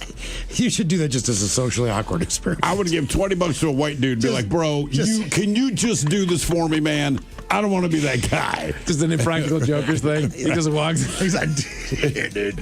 Hold this for me. Hey, man. You carry this on while I walk behind. I got too many bags. Yeah, just like, dude, seriously, I'll give you money. I'm not going to be that guy. That's messed up, Miles. Got it. They also give us the 5 most annoying people on an airplane besides the passenger with the rotisserie chicken. They go, let's see here. The baby who won't shut the F up. Under a certain age, though, there's just not much you can do about it. Correct. And I forgive that baby because that baby is crying because its ears hurt or it's tired. Correct. You know It might be what's weird, though? teething or something. Yeah. After I had babies and flew with them on planes, and I'm not even kidding, if a baby is screaming on the plane now, I can tune it out. Sure. Because I've had kids, I don't know how to explain it, but when your kid is in distress, as much as it annoys everyone else, like there is a biological response that you have. Of course. And now, if I hear another kid, like, he doesn't need me. He's not screaming for me. I don't care. So it shuts. It's weird, but like Okay. I don't hear screaming babies. It's also impressive that like a 5-month-old human being can scream longer and louder than any adult. Oh yeah. That won't stop. Sometimes you just sit there and you're like, Consistently. man, this is so much energy. Kid's got lungs. When is this going to stop? Yeah, I don't mind the baby. I mind the toddler. The toddler pisses me off because the Right, parents there's a can certain age, exercise some control on that. I was going to say, my buddy was flying back with his sister, and she had a young, under a year old, right? But they kept delaying the flight. Right. So now the baby's upset. And at some point on the flight, the flight attendant came by and was like, have you tried like bouncing the baby or patting it? And he just looked at her and went, you delayed us 5 hours. Like, what do you want us to do? This baby's completely out of whack now. Right. And the other thing I know to be true, the parents have tried everything. Yeah, no kidding. You could be, they have tried every single freaking thing that you can think of. More of the most annoying people on an airplane. The passenger in front of you who waits until you have a full drink in your tray to recline their chair. Yeah. Yep. They don't know that, but they know where the beverage service is. So they just got theirs before you. Right. So lean it back before that. I've spilled enough. I just hold mine. Yeah, right? No Even kidding. if it's on the table, I'll almost always keep a hand on it. Yeah. I'm like, I know how this goes. Mr. Overreacher who spent the entire red eye with the light on so he can work. Yeah, like Oh, that's me. Is that you? Really? You're working? What are you doing? Not working, just reading something. Oh. Okay. I've done it before. I've kept that light on the whole time. The flight attendant that says, watch your elbows after she rams you with the drink cart. That's why I like the window seat. I'm just long. Right, I get you. Right. I mean, it's like, man, I'm not Damn. trying to be in the aisle, but I don't fit in these tiny ass seats you got. The person in the aisle with the big ass backpack who smacks you in the face when they turn. Take them off before you get on the plane. Just Makes it easier. hold them in front of you. That's all you makes got to it do. a lot Yeah, easier. it's a little awkward. Don't worry. You just got to shimmy all your way back. Hey, you're right. I do that every time. I never really thought about it. I always take it off and just hold it and then put it up somewhere. Exactly, because you're a considerate person, Ted. Idiots who open the window shade whenever there's turbulence. I don't mind that. Yeah, right. I want to see what the hell's going on. People want to look outside. The guy who removes his shoes and socks. But come on, bro. Come on, man. And every flight attendant will tell you, don't do that. Right. That's not just Those annoying. floors are gross. You know what I do? I just loosen my laces because your feet are going to swell. Correct. Keep your shoes on, just loosen your laces. Right. Pull the tongue a little bit. Yeah, exactly. Good to go. And then this is the most annoying person on a plane besides the passenger with the rotisserie chicken. And I did this because I like this at number one. The guy behind you who pulls on the back of your seat to stand up. I am in front of this person on every doggone flight I'm on. Like, come on, man. And you have to go to the bathroom 7 times. Oh, my God. Yeah. That is, but some people I think just need they can't help it. They have armrests. I know, but you I'm can with you, but make a judgment call on the body type, and you go, I get it. I get it. I had an older, larger gentleman behind me, and I was just like, I get it. Like, he needs to pull. The weirdest thing I have ever had on a flight, and I've never seen this before, and I have flown 12 million times in my life. We were flying from Houston back to Seattle. And once you get to cruising altitude and you kind of loosen up a little bit, it's an old guy in the middle seat. My wife's in the middle seat. He gets up on his knees and faces backwards. That is crazy. Like was he reading? Like he wants to speak to us. So I even said, can we help you? And he looked at me like I'm an alien and pulled out his book. It's like a 4.5 hour flight. And for about 3.5 hours of this, as long as he could do that, he did it. So his book, so he's not looking at us, but he's hovering over top of us, reading this book, and I'm like, I mean, look, he's not doing anything. No. But even the flight attendants kept looking at us like, we know it's weird, but he's not doing anything wrong. It's like, look, man, it's nothing I can do. It's fine. I have never seen that before in my life, and I'm like, this is effing bizarre. Police in the UK found a shipment of cocaine, but you won't believe where they found it hiding, Miles. Where did they find it hiding? Tell you all about it at 5:50. Thank you, sir. Headlines are coming up at 5:50. In the meantime, have we made it to drinking time? Somebody out there deserves to be recognized. And the men's room knows just who it is. So to you, we say, bottoms up, sailor. You're the toast of our shot of the day. Drink time it is, and as usual, we head to the drink desk, and Steve a thrill hill to find out who we're toasting. Yes, indeed. And today we toast 31-year-old, Maldini Fernandez of Thames Valley, England. Now, his story actually took place in January, but he just wrapped up his court case where he was convicted of driving a vehicle in a dangerous manner. He's been barred from driving for 3 years, and he has to perform 150 hours of community service. You see, he'd been doing 100 miles per hour on the freeway for a full 20 minutes before just coming to a stop in the middle of traffic. Now, obviously, that is reckless, but more to the point, he was asleep at the wheel the whole time. Oh! He was caught by his own dash cam. He had a self-driving car. So dude is dead asleep. The car's going 100 miles an hour for 20 minutes before the car itself came to a stop in the middle lane of the freeway. That's where the cops picked him up. He denied it. They got access to his dash cam, and they're like, dude, we thought you were asleep.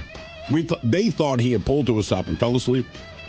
They watched the video and realized you were asleep for 20 minutes traveling 100 miles per hour. The car still missed every other car going 100? Self-driving. Yeah, so I mean, the car. That's wild. Right, and they said the only reason the car stopped, I can't remember, it's like a dead zone or something weird, but the car came to a stop because it didn't know where to go next. And like they said, they thought he was asleep at the wheel after it came to a stop, and when they watched the dash cam, they're like, oh my God, you were asleep for 20 minutes. Yeah. That is something. So we pour this booze, and we drink this booze because we think it's yummy. Yummy! So over the tongue and down the throat to party in our tummies. Down the hola bichola. All right, let's get a contestant on the line now for Profile This, 206-803-ROCK. Profile This is next.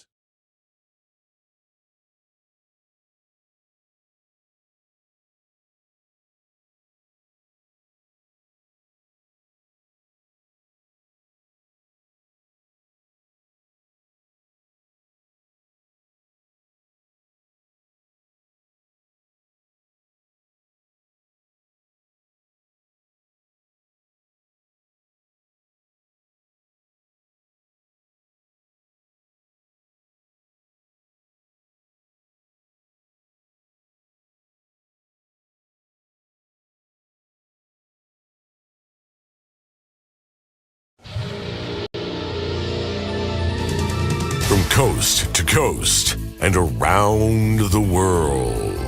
If it's not important, you'll hear it here. Exclusively on In Action News. Here now are Stone Ledbetter and Felix Foxworthy. Hello there! I'm documentary filmmaker Mateo Cacaverde. You may remember my award-winning documentary, Scrappy-Doo, Promising Career, Controlled by Rabies. Yes. And I have spent the last 16 weeks shadowing the staff here at In Action News. That includes my main man, Stone Ledbetter, Felix Foxworthy, and Bonnie Leavenworth. I didn't even acknowledge Dolores. Is it just me who thinks this is crazy? Yes? In Action News agreed to allow me and my camera crew unprecedented access behind the scenes. I think they did. I never confirmed, but hey, they never kicked me out. So, here I am. You, of course, are accustomed to the highly polished broadcast of In Action News, but those masterful telecasts don't happen without the effort that these staff puts in. Each of the people who work at In Action News has their own distinct personality. Stone Ledbetter, aside from being the senior anchor, is also a man who refuses to use profanity. He will not cuss. Nevertheless, Felix is determined to break that streak by any means necessary. Here now is a peek behind the scenes for my documentary, In Action News, a peek behind the scenes. What in the ever-loving freckles was that? That was rubbing alcohol and goat urine. Fudge nuggets, Felix! Fudge nuggets! Earlier today, the president announced that... Buck the duck! You just smashed my hand with a hammer! I did do that. I just wanted to see if you'd cuff, man. So you hit me with a hammer? It's actually a rolling pin. 40 people were trapped in an elevator that burst into flames. Sweet gravy of Nazareth! In an unprecedented move, the country of Poland has invaded... Okay, I didn't think this prank all the way through. Yeah, I overdid it on that last one. You, Felix. I did it! I made Stone cuff. I didn't do that. I did. Even when Felix doesn't resort to such extreme measures, he is still determined to get Stone to curse. It is for that reason that I believe that Felix may be tampering with the teleprompter. One lucky man at Happy's Karaoke Club won $10,000 last night. In front of a crowd of hundreds, he successfully sucked 37 dicks. Dixie cups! He successfully sucked 37 Dixie cups full of hot sauce. Oh dear, Bonnie! Congratulations to a local man for winning the Good Samaritan Trophy for his volunteer work. The 9-pound, 15-inch tall trophy is given annually. Annually! The Good Samaritan Trophy is given annually. Bonnie! The Vietnamese comfort soup pho has been growing in popularity. And now, one local entrepreneur is hoping to capitalize on that by offering to deliver all the fresh ingredients that you need directly to your home in one handy kit. They call it the F***It. Oh my... There are plenty more teleprompter malfunctions, but for legal reasons, I am forbidden from showing any more of them in this documentary. Maybe next time. In the meantime, I will be back tomorrow with another installment of In Action News, a peek behind the scenes. Until then, I am Mateo Cacaverde.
Infinity.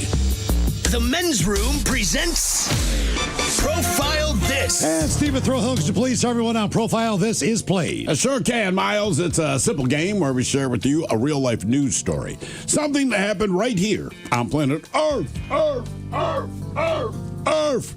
And as you listen to the story, based on the stereotypes you believe to be true of people and the decisions that people make, we'll ask you what it is you think makes the story a story.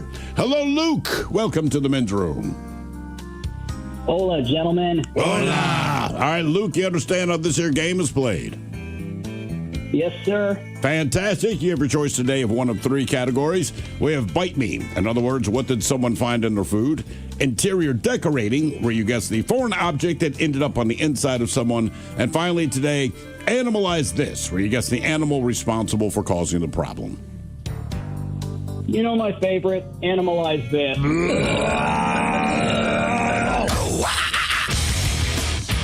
All right, we go to jolly old England, where the British Zoo, where an animal escaped back in March, said there have been multiple unconfirmed recent sightings, as well as some telltale bite marks. Winchester's Marwell Zoo, which revealed back in March that a critter named Samba escaped just 24 hours after arriving, said that the last confirmed sighting was back on March 22nd. Now, since then, they've received many possible sightings, but without photos or video, it's been difficult to confirm whether those reports are Samba or an animal that can look very similar. Now, Will Walker, that's the zoo's head of animals, he said there was likely a sighting on April 23rd, saying, quote, "We received new information from a river bailiff who reported seeing an animal feeding on vegetation along the riverbank. Due to the dense foliage, the animal itself was not visible, but the bite marks and height of the grazed plants were consistent with the animal we're looking for." And then the most recent possible sighting was reported just last Wednesday. A camera trap has now been installed in the area to help monitor any further activity. So the question is, what type of animal is Samba? And I will go through these again. Is Samba a gelada monkey, which is a grass-grazing primate that spends its days foraging on the ground? An okapi, a secretive forest-dwelling relative of the giraffe that basically eats leaves and stems. Is it the size of a giraffe?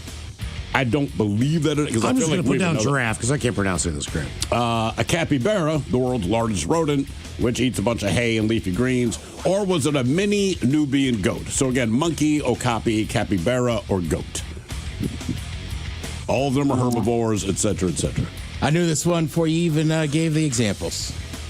And you said that this happened just the day after he arrived at that zoo. He arrived at the zoo. 24 hours later, this thing made an escape, and it's been on the loose ever since.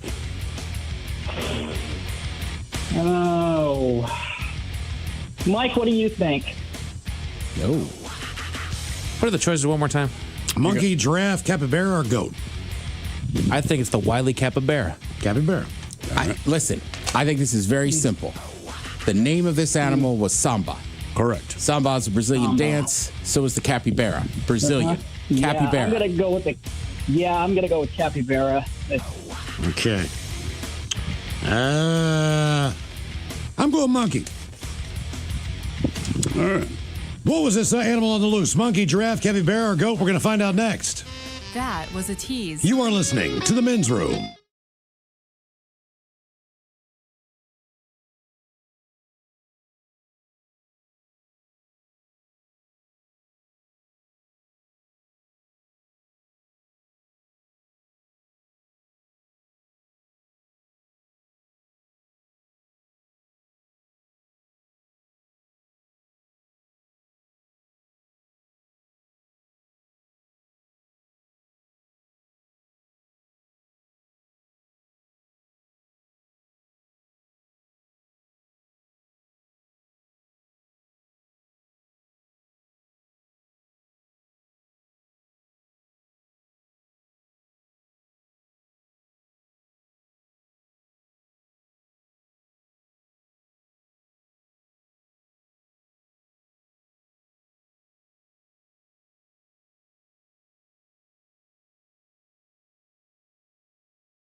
You're listening to The Men's Room with Miles and Thrill. 99.9 KISW. Categories analyzed this on profile. This we go to a zoo in the UK. They said there was been sightings of an animal that escaped from the zoo.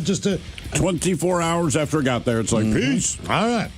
Was it a monkey, a giraffe, a capybara, or a goat? That is the question. Yeah, Luke, that's the question we posed to you. Let us start with Miles Montgomery. You went with the old... Not a monkey. And then, Luke, you agreed with Mike, who agreed with D. Ted Smith. D. Ted Smith, you said samba is a Brazilian dance. Correct. Capybaras are South American, so more than likely, that's the case. And you are correct, Detective Ted. Yeah, you can see I wrote it down. Badly spelled it before you even got to it. I just, samba, that's what I always said about their soccer team, too. It's like, oh, they play, it's like the samba. I didn't realize it was a Brazilian dance. Yeah. I thought they were playing off of Simba, to be honest with you. Oh. Seriously. Well, that's why I get the detective shield and you're on the beat. That's correct. Now, for all TV news all the time, it's time for TV Time with Ted. And now, because your pathetic life is confined to countless hours in front of a talking box, the Men's Room presents TV Time with Ted. Ted Smith, hardened detective, gumshoe. I'll let you do the cigarette smoking move with no cigarette. That would make the character cooler, like he never has a cigarette. But he acts like he's smoking. I'm getting tired of these kind of criminals. Which kind? It would be fun to just have half a cigarette and just, it always looks cool when you just smash it out with your toe. Yeah.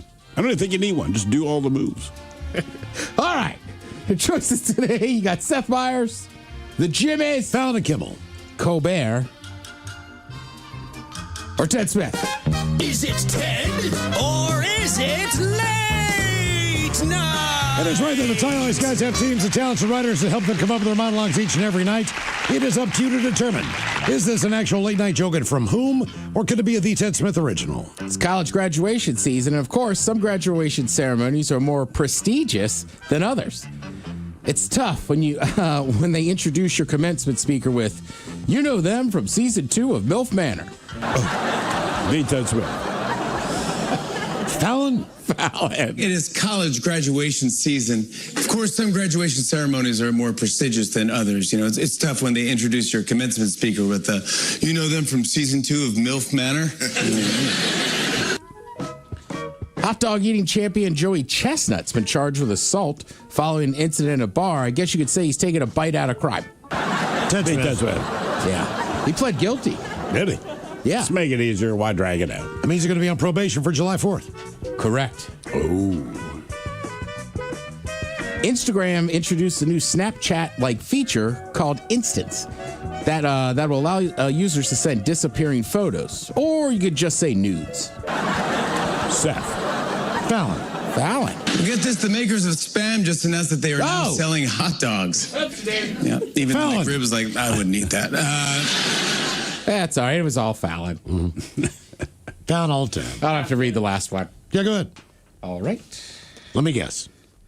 The makers of Spam are now selling hot dogs. Even the McRib was like, I wouldn't eat that.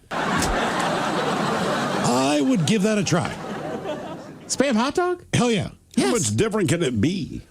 I think it's just would probably have a lot more flavor. It's a pork dog instead of a beef dog. I don't know. It sounds great. I mean, as long as because with Spam you typically slice it. Yeah. So a lot of the juices come out. But if it's encased to some degree where all that stays inside, that's heartburn in a bucket. Yeah, I would. I mean, you could fry up Spam, make Spam burgers. Mm-hmm. Just real quick, I'd be remiss if I didn't mention this, since over the years people have heard me talk about Arsenal FC. Ooh. Yeah, soccer team from England. They have not won the league in 22 years, right? So the last time they won the league was right before we moved here. I wasn't even a soccer fan then, moved out here, made some friends with soccer buddies, started cheering for Arsenal. So just very happy day. They actually won the league. They're still going to play in the finals of the Europa Champions League as well. But just, I know there's a few of you out there. Texted with an old buddy, an old listener. It's a Liverpool fan. Even they were like, congrats. You finally got one. Yeah. They've been second the last 3 years. And that's the Prem League. The English Premier League. Okay. Yeah. So just massive, massive win. Happy to see it. And tell you what, I'm on a heater. Seahawks, Arsenal. Mm-hmm. I might just stop watching. I mean, Pierre Gasly wins a race now. I'll just call it a day. All right, so earlier today was Sit and Spin. We had a list of 80s cartoons. Yes.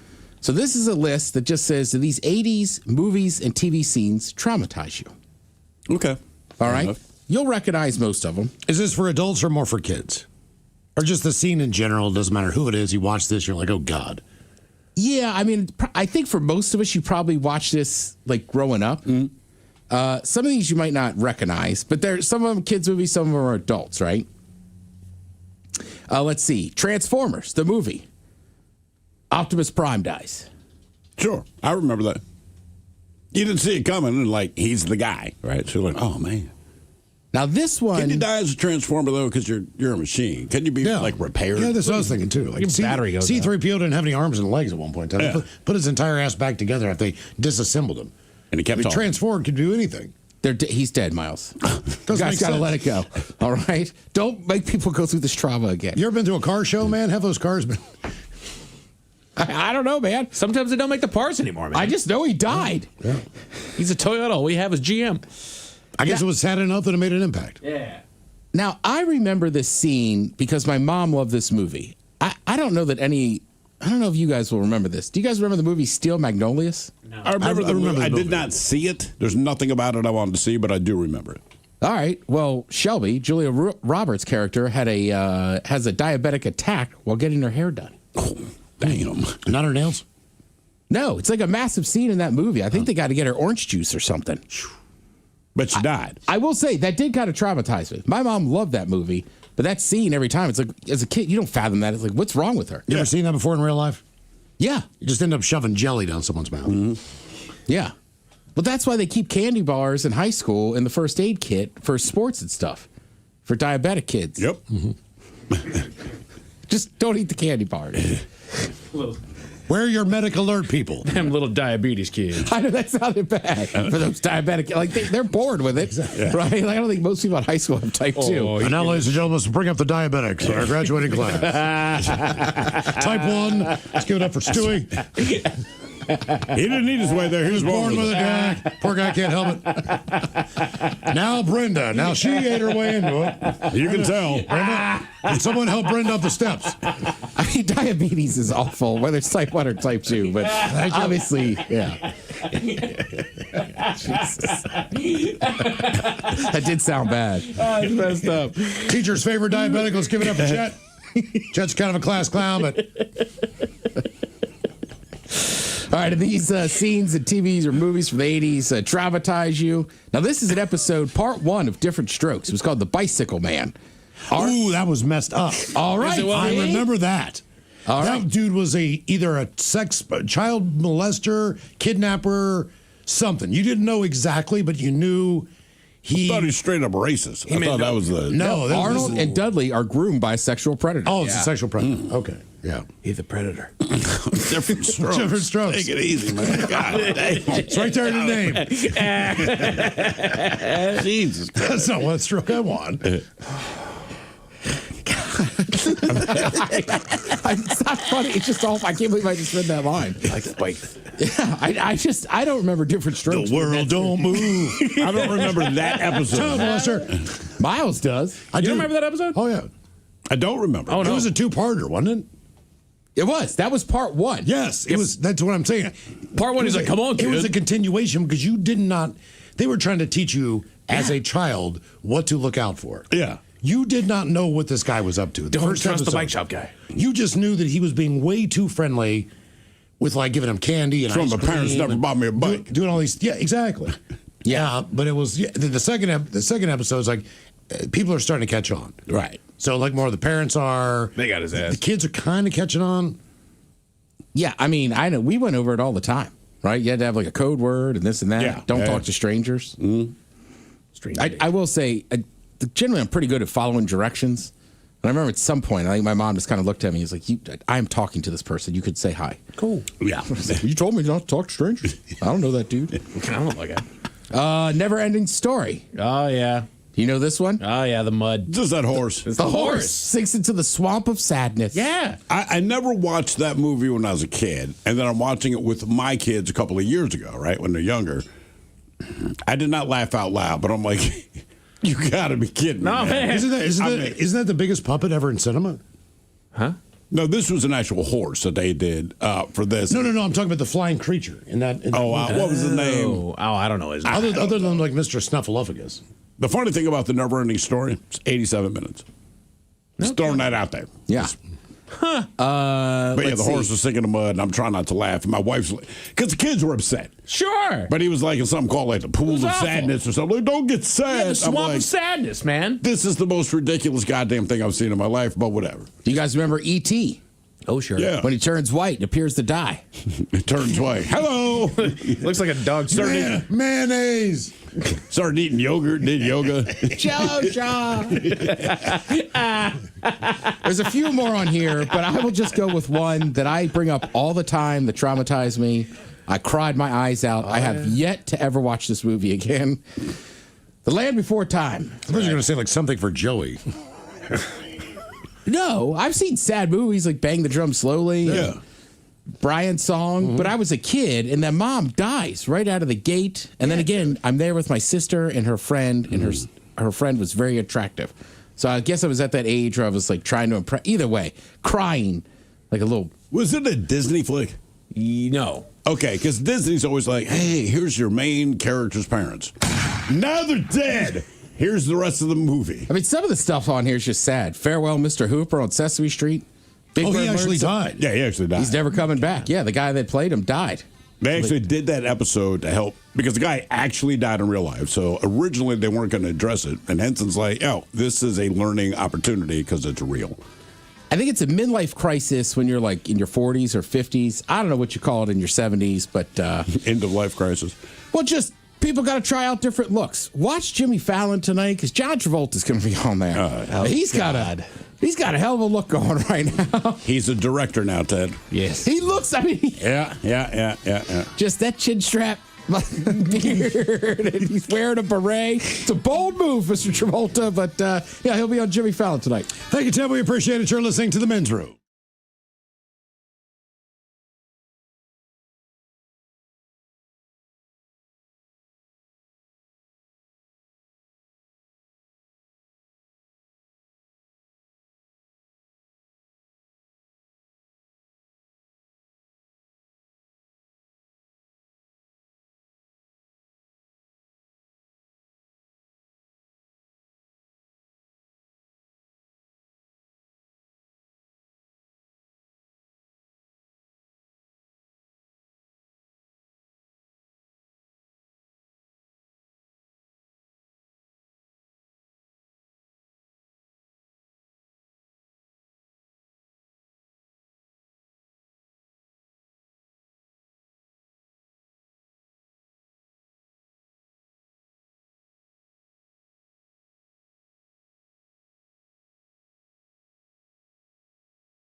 From coast to coast and around the world.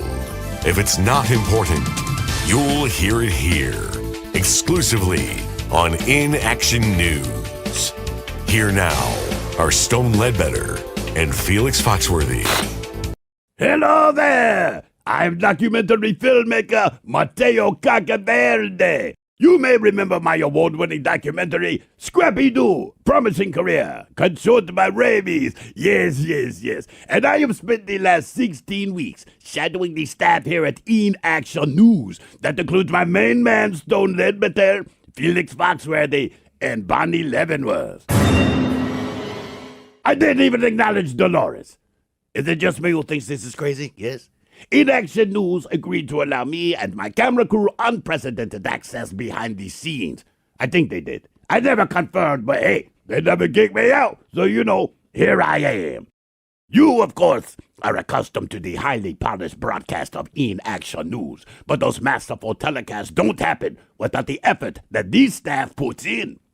Each of the people who work at In-Action News has their own distinct personality. Stone Ledbetter, aside from being the senior anchor, is also a man who refuses to use profanity. He will not cuss. Nevertheless, Felix is determined to break that streak by any means necessary. Here now is a peek behind the scenes for my documentary, In-Action News, a peek behind the scenes. What in the ever-loving freckles was that? That was rubbing alcohol and goat urine. Fudge nuggets, Felix! Fudge nuggets! Earlier today, the president announced that... Buck the duck! You just smashed my hand with a hammer! I did do that. I just wanted to see if you'd cuff, man. So you hit me with a hammer? It's actually a rolling pin. 40 people were trapped in an elevator that burst into flames. Sweet gravy of Nazareth! In an unprecedented move, the country of Poland has invaded... Okay, I didn't think this prank all the way through. Yeah, I overdid it on that last one. You, Felix. I did it! I made Stone cuff! Ha ha ha! I didn't do that. I did. Even when Felix doesn't resort to such extreme measures, he is still determined to get Stone to curse. It is for that reason that I believe that Felix may be tampering with the teleprompter. One lucky man at Happy's Karaoke Club won $10,000 last night. In front of a crowd of hundreds, he successfully sucked 37 dicks. Dixie cups! He successfully sucked 37 Dixie cups full of hot sauce. Oh dear, Bonnie! Congratulations to a local man for winning the Good Samaritan Trophy for his volunteer work. The 9-pound, 15-inch tall trophy is given annually. Annually! The Good Samaritan Trophy is given annually. Bonnie! The Vietnamese comfort soup pho has been growing in popularity. And now, one local entrepreneur is hoping to capitalize on that by offering to deliver all the fresh ingredients that you need directly to your home in one handy kit. They call it the F***It. Oh my... There are plenty more teleprompter malfunctions, but for legal reasons, I am forbidden from showing any more of them in this documentary. Maybe next time. In the meantime, I will be back tomorrow with another installment of In-Action News, a peek behind the scenes. Until then, I am Mateo Cacaverde.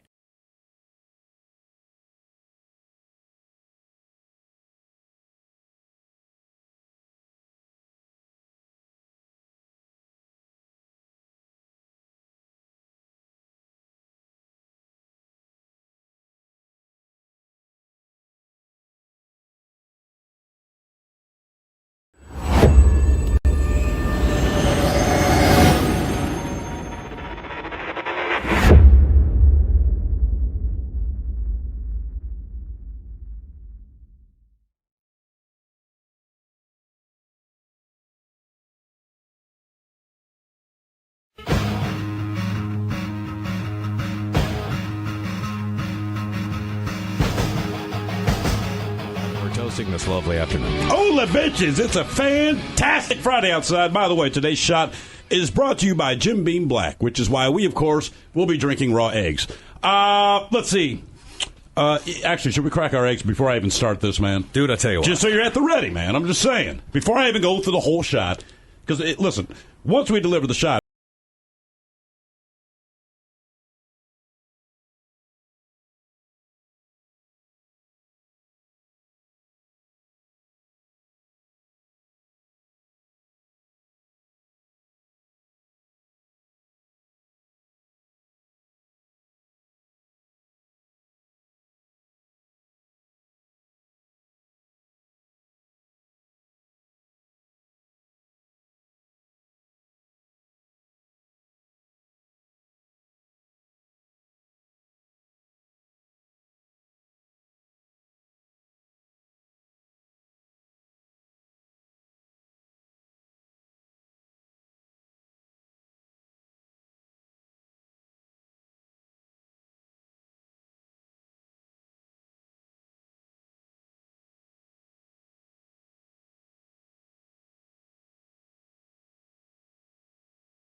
where he was greeted by his drunk, abusive father. Oh. Jesus. So today, we drink to Andre. Dude, I'm going to puke, just so you know. All right, there's a bucket for you. Yeah, man, 8 eggs deep. It's nearby. 8 eggs deep. So, we pour these eggs and drink these eggs because we kind of think they're yummy. Ted, pile in there, man. Getting closer. Yummy. So over the tongue and down the throat to curdle in our tummies. Down the hola, bitchola. Dumbasses. Oh, Thrill's dripping down his shirt, too. Ted's still working. That might have been the worst thing I've ever done in my life. So what's happening in the real world? All right, here we go to Texas, where one driver doesn't make it to Amarillo by morning. We head to New York, where a woman steps out of her car and is gone without warning. Shipment of Kim Kardashian underwear comes with a little Paris Hilton inside. A man buys a lettuce bag, and look, there's a little guy named Greg trying to hide. And a rock-hard owl was returned into the wild. It is time for your headlines. Now, it's time to hit the headlines. Here's my cop. All right, our top story, we go to the UK, where some fine drugs were found. Local authorities stopped a truck at a port in Essex that was hauling 28 pallets of Skims clothing. Skims, of course, is Kim Kardashian's clothing brand. Yeah. Border agents investigated the shipment and were able to find nearly 200 pounds of cocaine hiding among the underwear. The unmentionables were hiding something unmentionable. They collected the shipment worth over $9 million, and the driver was arrested. The driver has just recently been sentenced to 13 and a half years in prison for drug smuggling. You want some underwear cocaine? Yeah. Yeah. I mean, the kind of compression, aren't they? Isn't that the whole thing? Yeah, with the Skims? Spanx or Skims, right? Skims. Yeah. I thought that was like her version of Spanx. Yeah, basically, yeah. Are they laced? What, the cocaine? In other news, tragic story out of New York as a woman took an unfortunate step out of her car. This one's wild.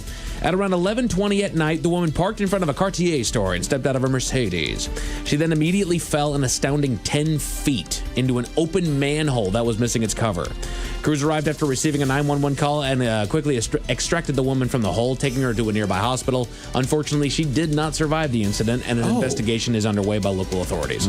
Yeah. Oh, I did not read that story. Yeah. Neither did I. I just saw the headline. Jesus. Yeah, I sent it off, and then I read it. I was like, that's tragic. That's awful. She only fell 10 feet, so she must have hit her head. She had to have. Something bad. Yeah, they're not exactly roomy on those manholes. So she had to have just rocked herself on the way down.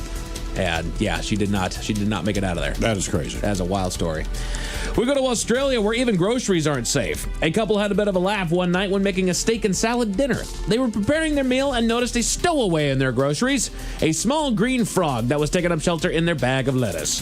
The pair were plenty amused about the frog and sent him off in a pond near their home while playing the tune Crazy Frog after giving him the name Greg. No word on if they still use the lettuce, though. I checked everywhere. It's like, tell me you threw out the lettuce. I don't know if I'd name my frog Gary. Greg? Greg. Yeah. No? It was based off of something. There's some frog that's named Greg. There really is. Very famous. Greg the Frog. Greg the Frog. Yeah, Greg the Frog. Yeah. I put a little top hat on him. Hello, my baby. Hello, my honey. Hello, my ragtime girl. Greg the racist frog. Yeah. This is racist. But just in case those stirs up the bad taste in your mouth. Thankfully, there's good news. You know what Is that his full name? Craig the racist frog.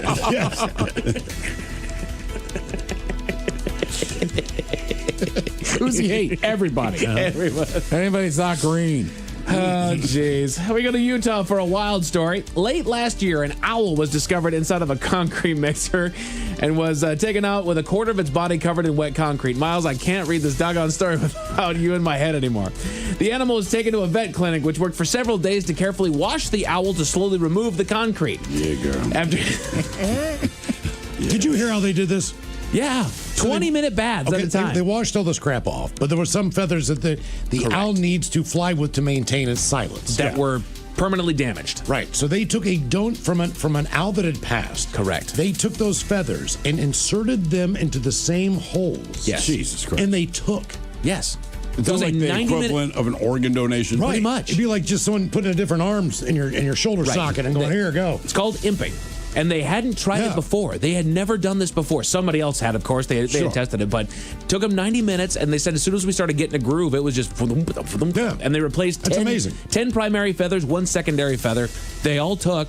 After a short amount of recovery, honestly, came out of that anesthesia. They said, yep, he's good. And then they opened him up and let him fly out. He quietly flew away. Yeah, back to his barn. And that was really the problem, is that he could fly after the damage, but he couldn't do so silently. Correct. Which so he couldn't hunt. Correct. Yeah. We're all about to say the same thing up here. We're just going to all sit here and agree with each other. Men's Room Sports, you got playoff basketball on ESPN and baseball on MLB Network and TBS. The Mariners host the White Sox for Game 2 of the series coming up in the next hour over on Mariners TV. They're doing weird stuff right now, man. I don't get it. Either they're getting swept, they're sweeping people, or they're crushing teams or getting crushed. It's one or the other. And we're still below 500. So at least we're sweeping the Astros, I guess. Cool. Yeah. I'd like to know who we are in the season. I still don't know who we are. I suppose that's my problem. Are we the bad team? Are we the good team? Are we still that team? I don't know. I mean, the good news is the West isn't that great. Yeah, I'd like us to be better. Yeah, I hear you. Still early. It's still in May. It's a long season. Forward your weather should just be mostly cloudy with a low of 50 tonight. Tomorrow, we're expecting a partly cloudy day with a high of, are you ready for it? 69. Nice. Oh, nice. That's it for headlines with that. Mike Hawkins out. Oh, real quick, we got word today that the Westie up near Roosevelt. Yeah. All right. They have the Men's Room Red on tap and the Men's Room IPA on tap as of now. Get the lemon pepper wings. Which is very good, and no kidding. You will always say that. Lovely Jolene's coming up in just seconds. Yes, indeed, it's all true, but in the meantime, well, we be all about this bitch. So for Aletha's sake, do what you do best to stay beautiful. The Men's Room has been taped before a live studio audience. Wardrobe and makeup provided by Mantastic Limited. This has been a presentation of the Men's Room Radio Network.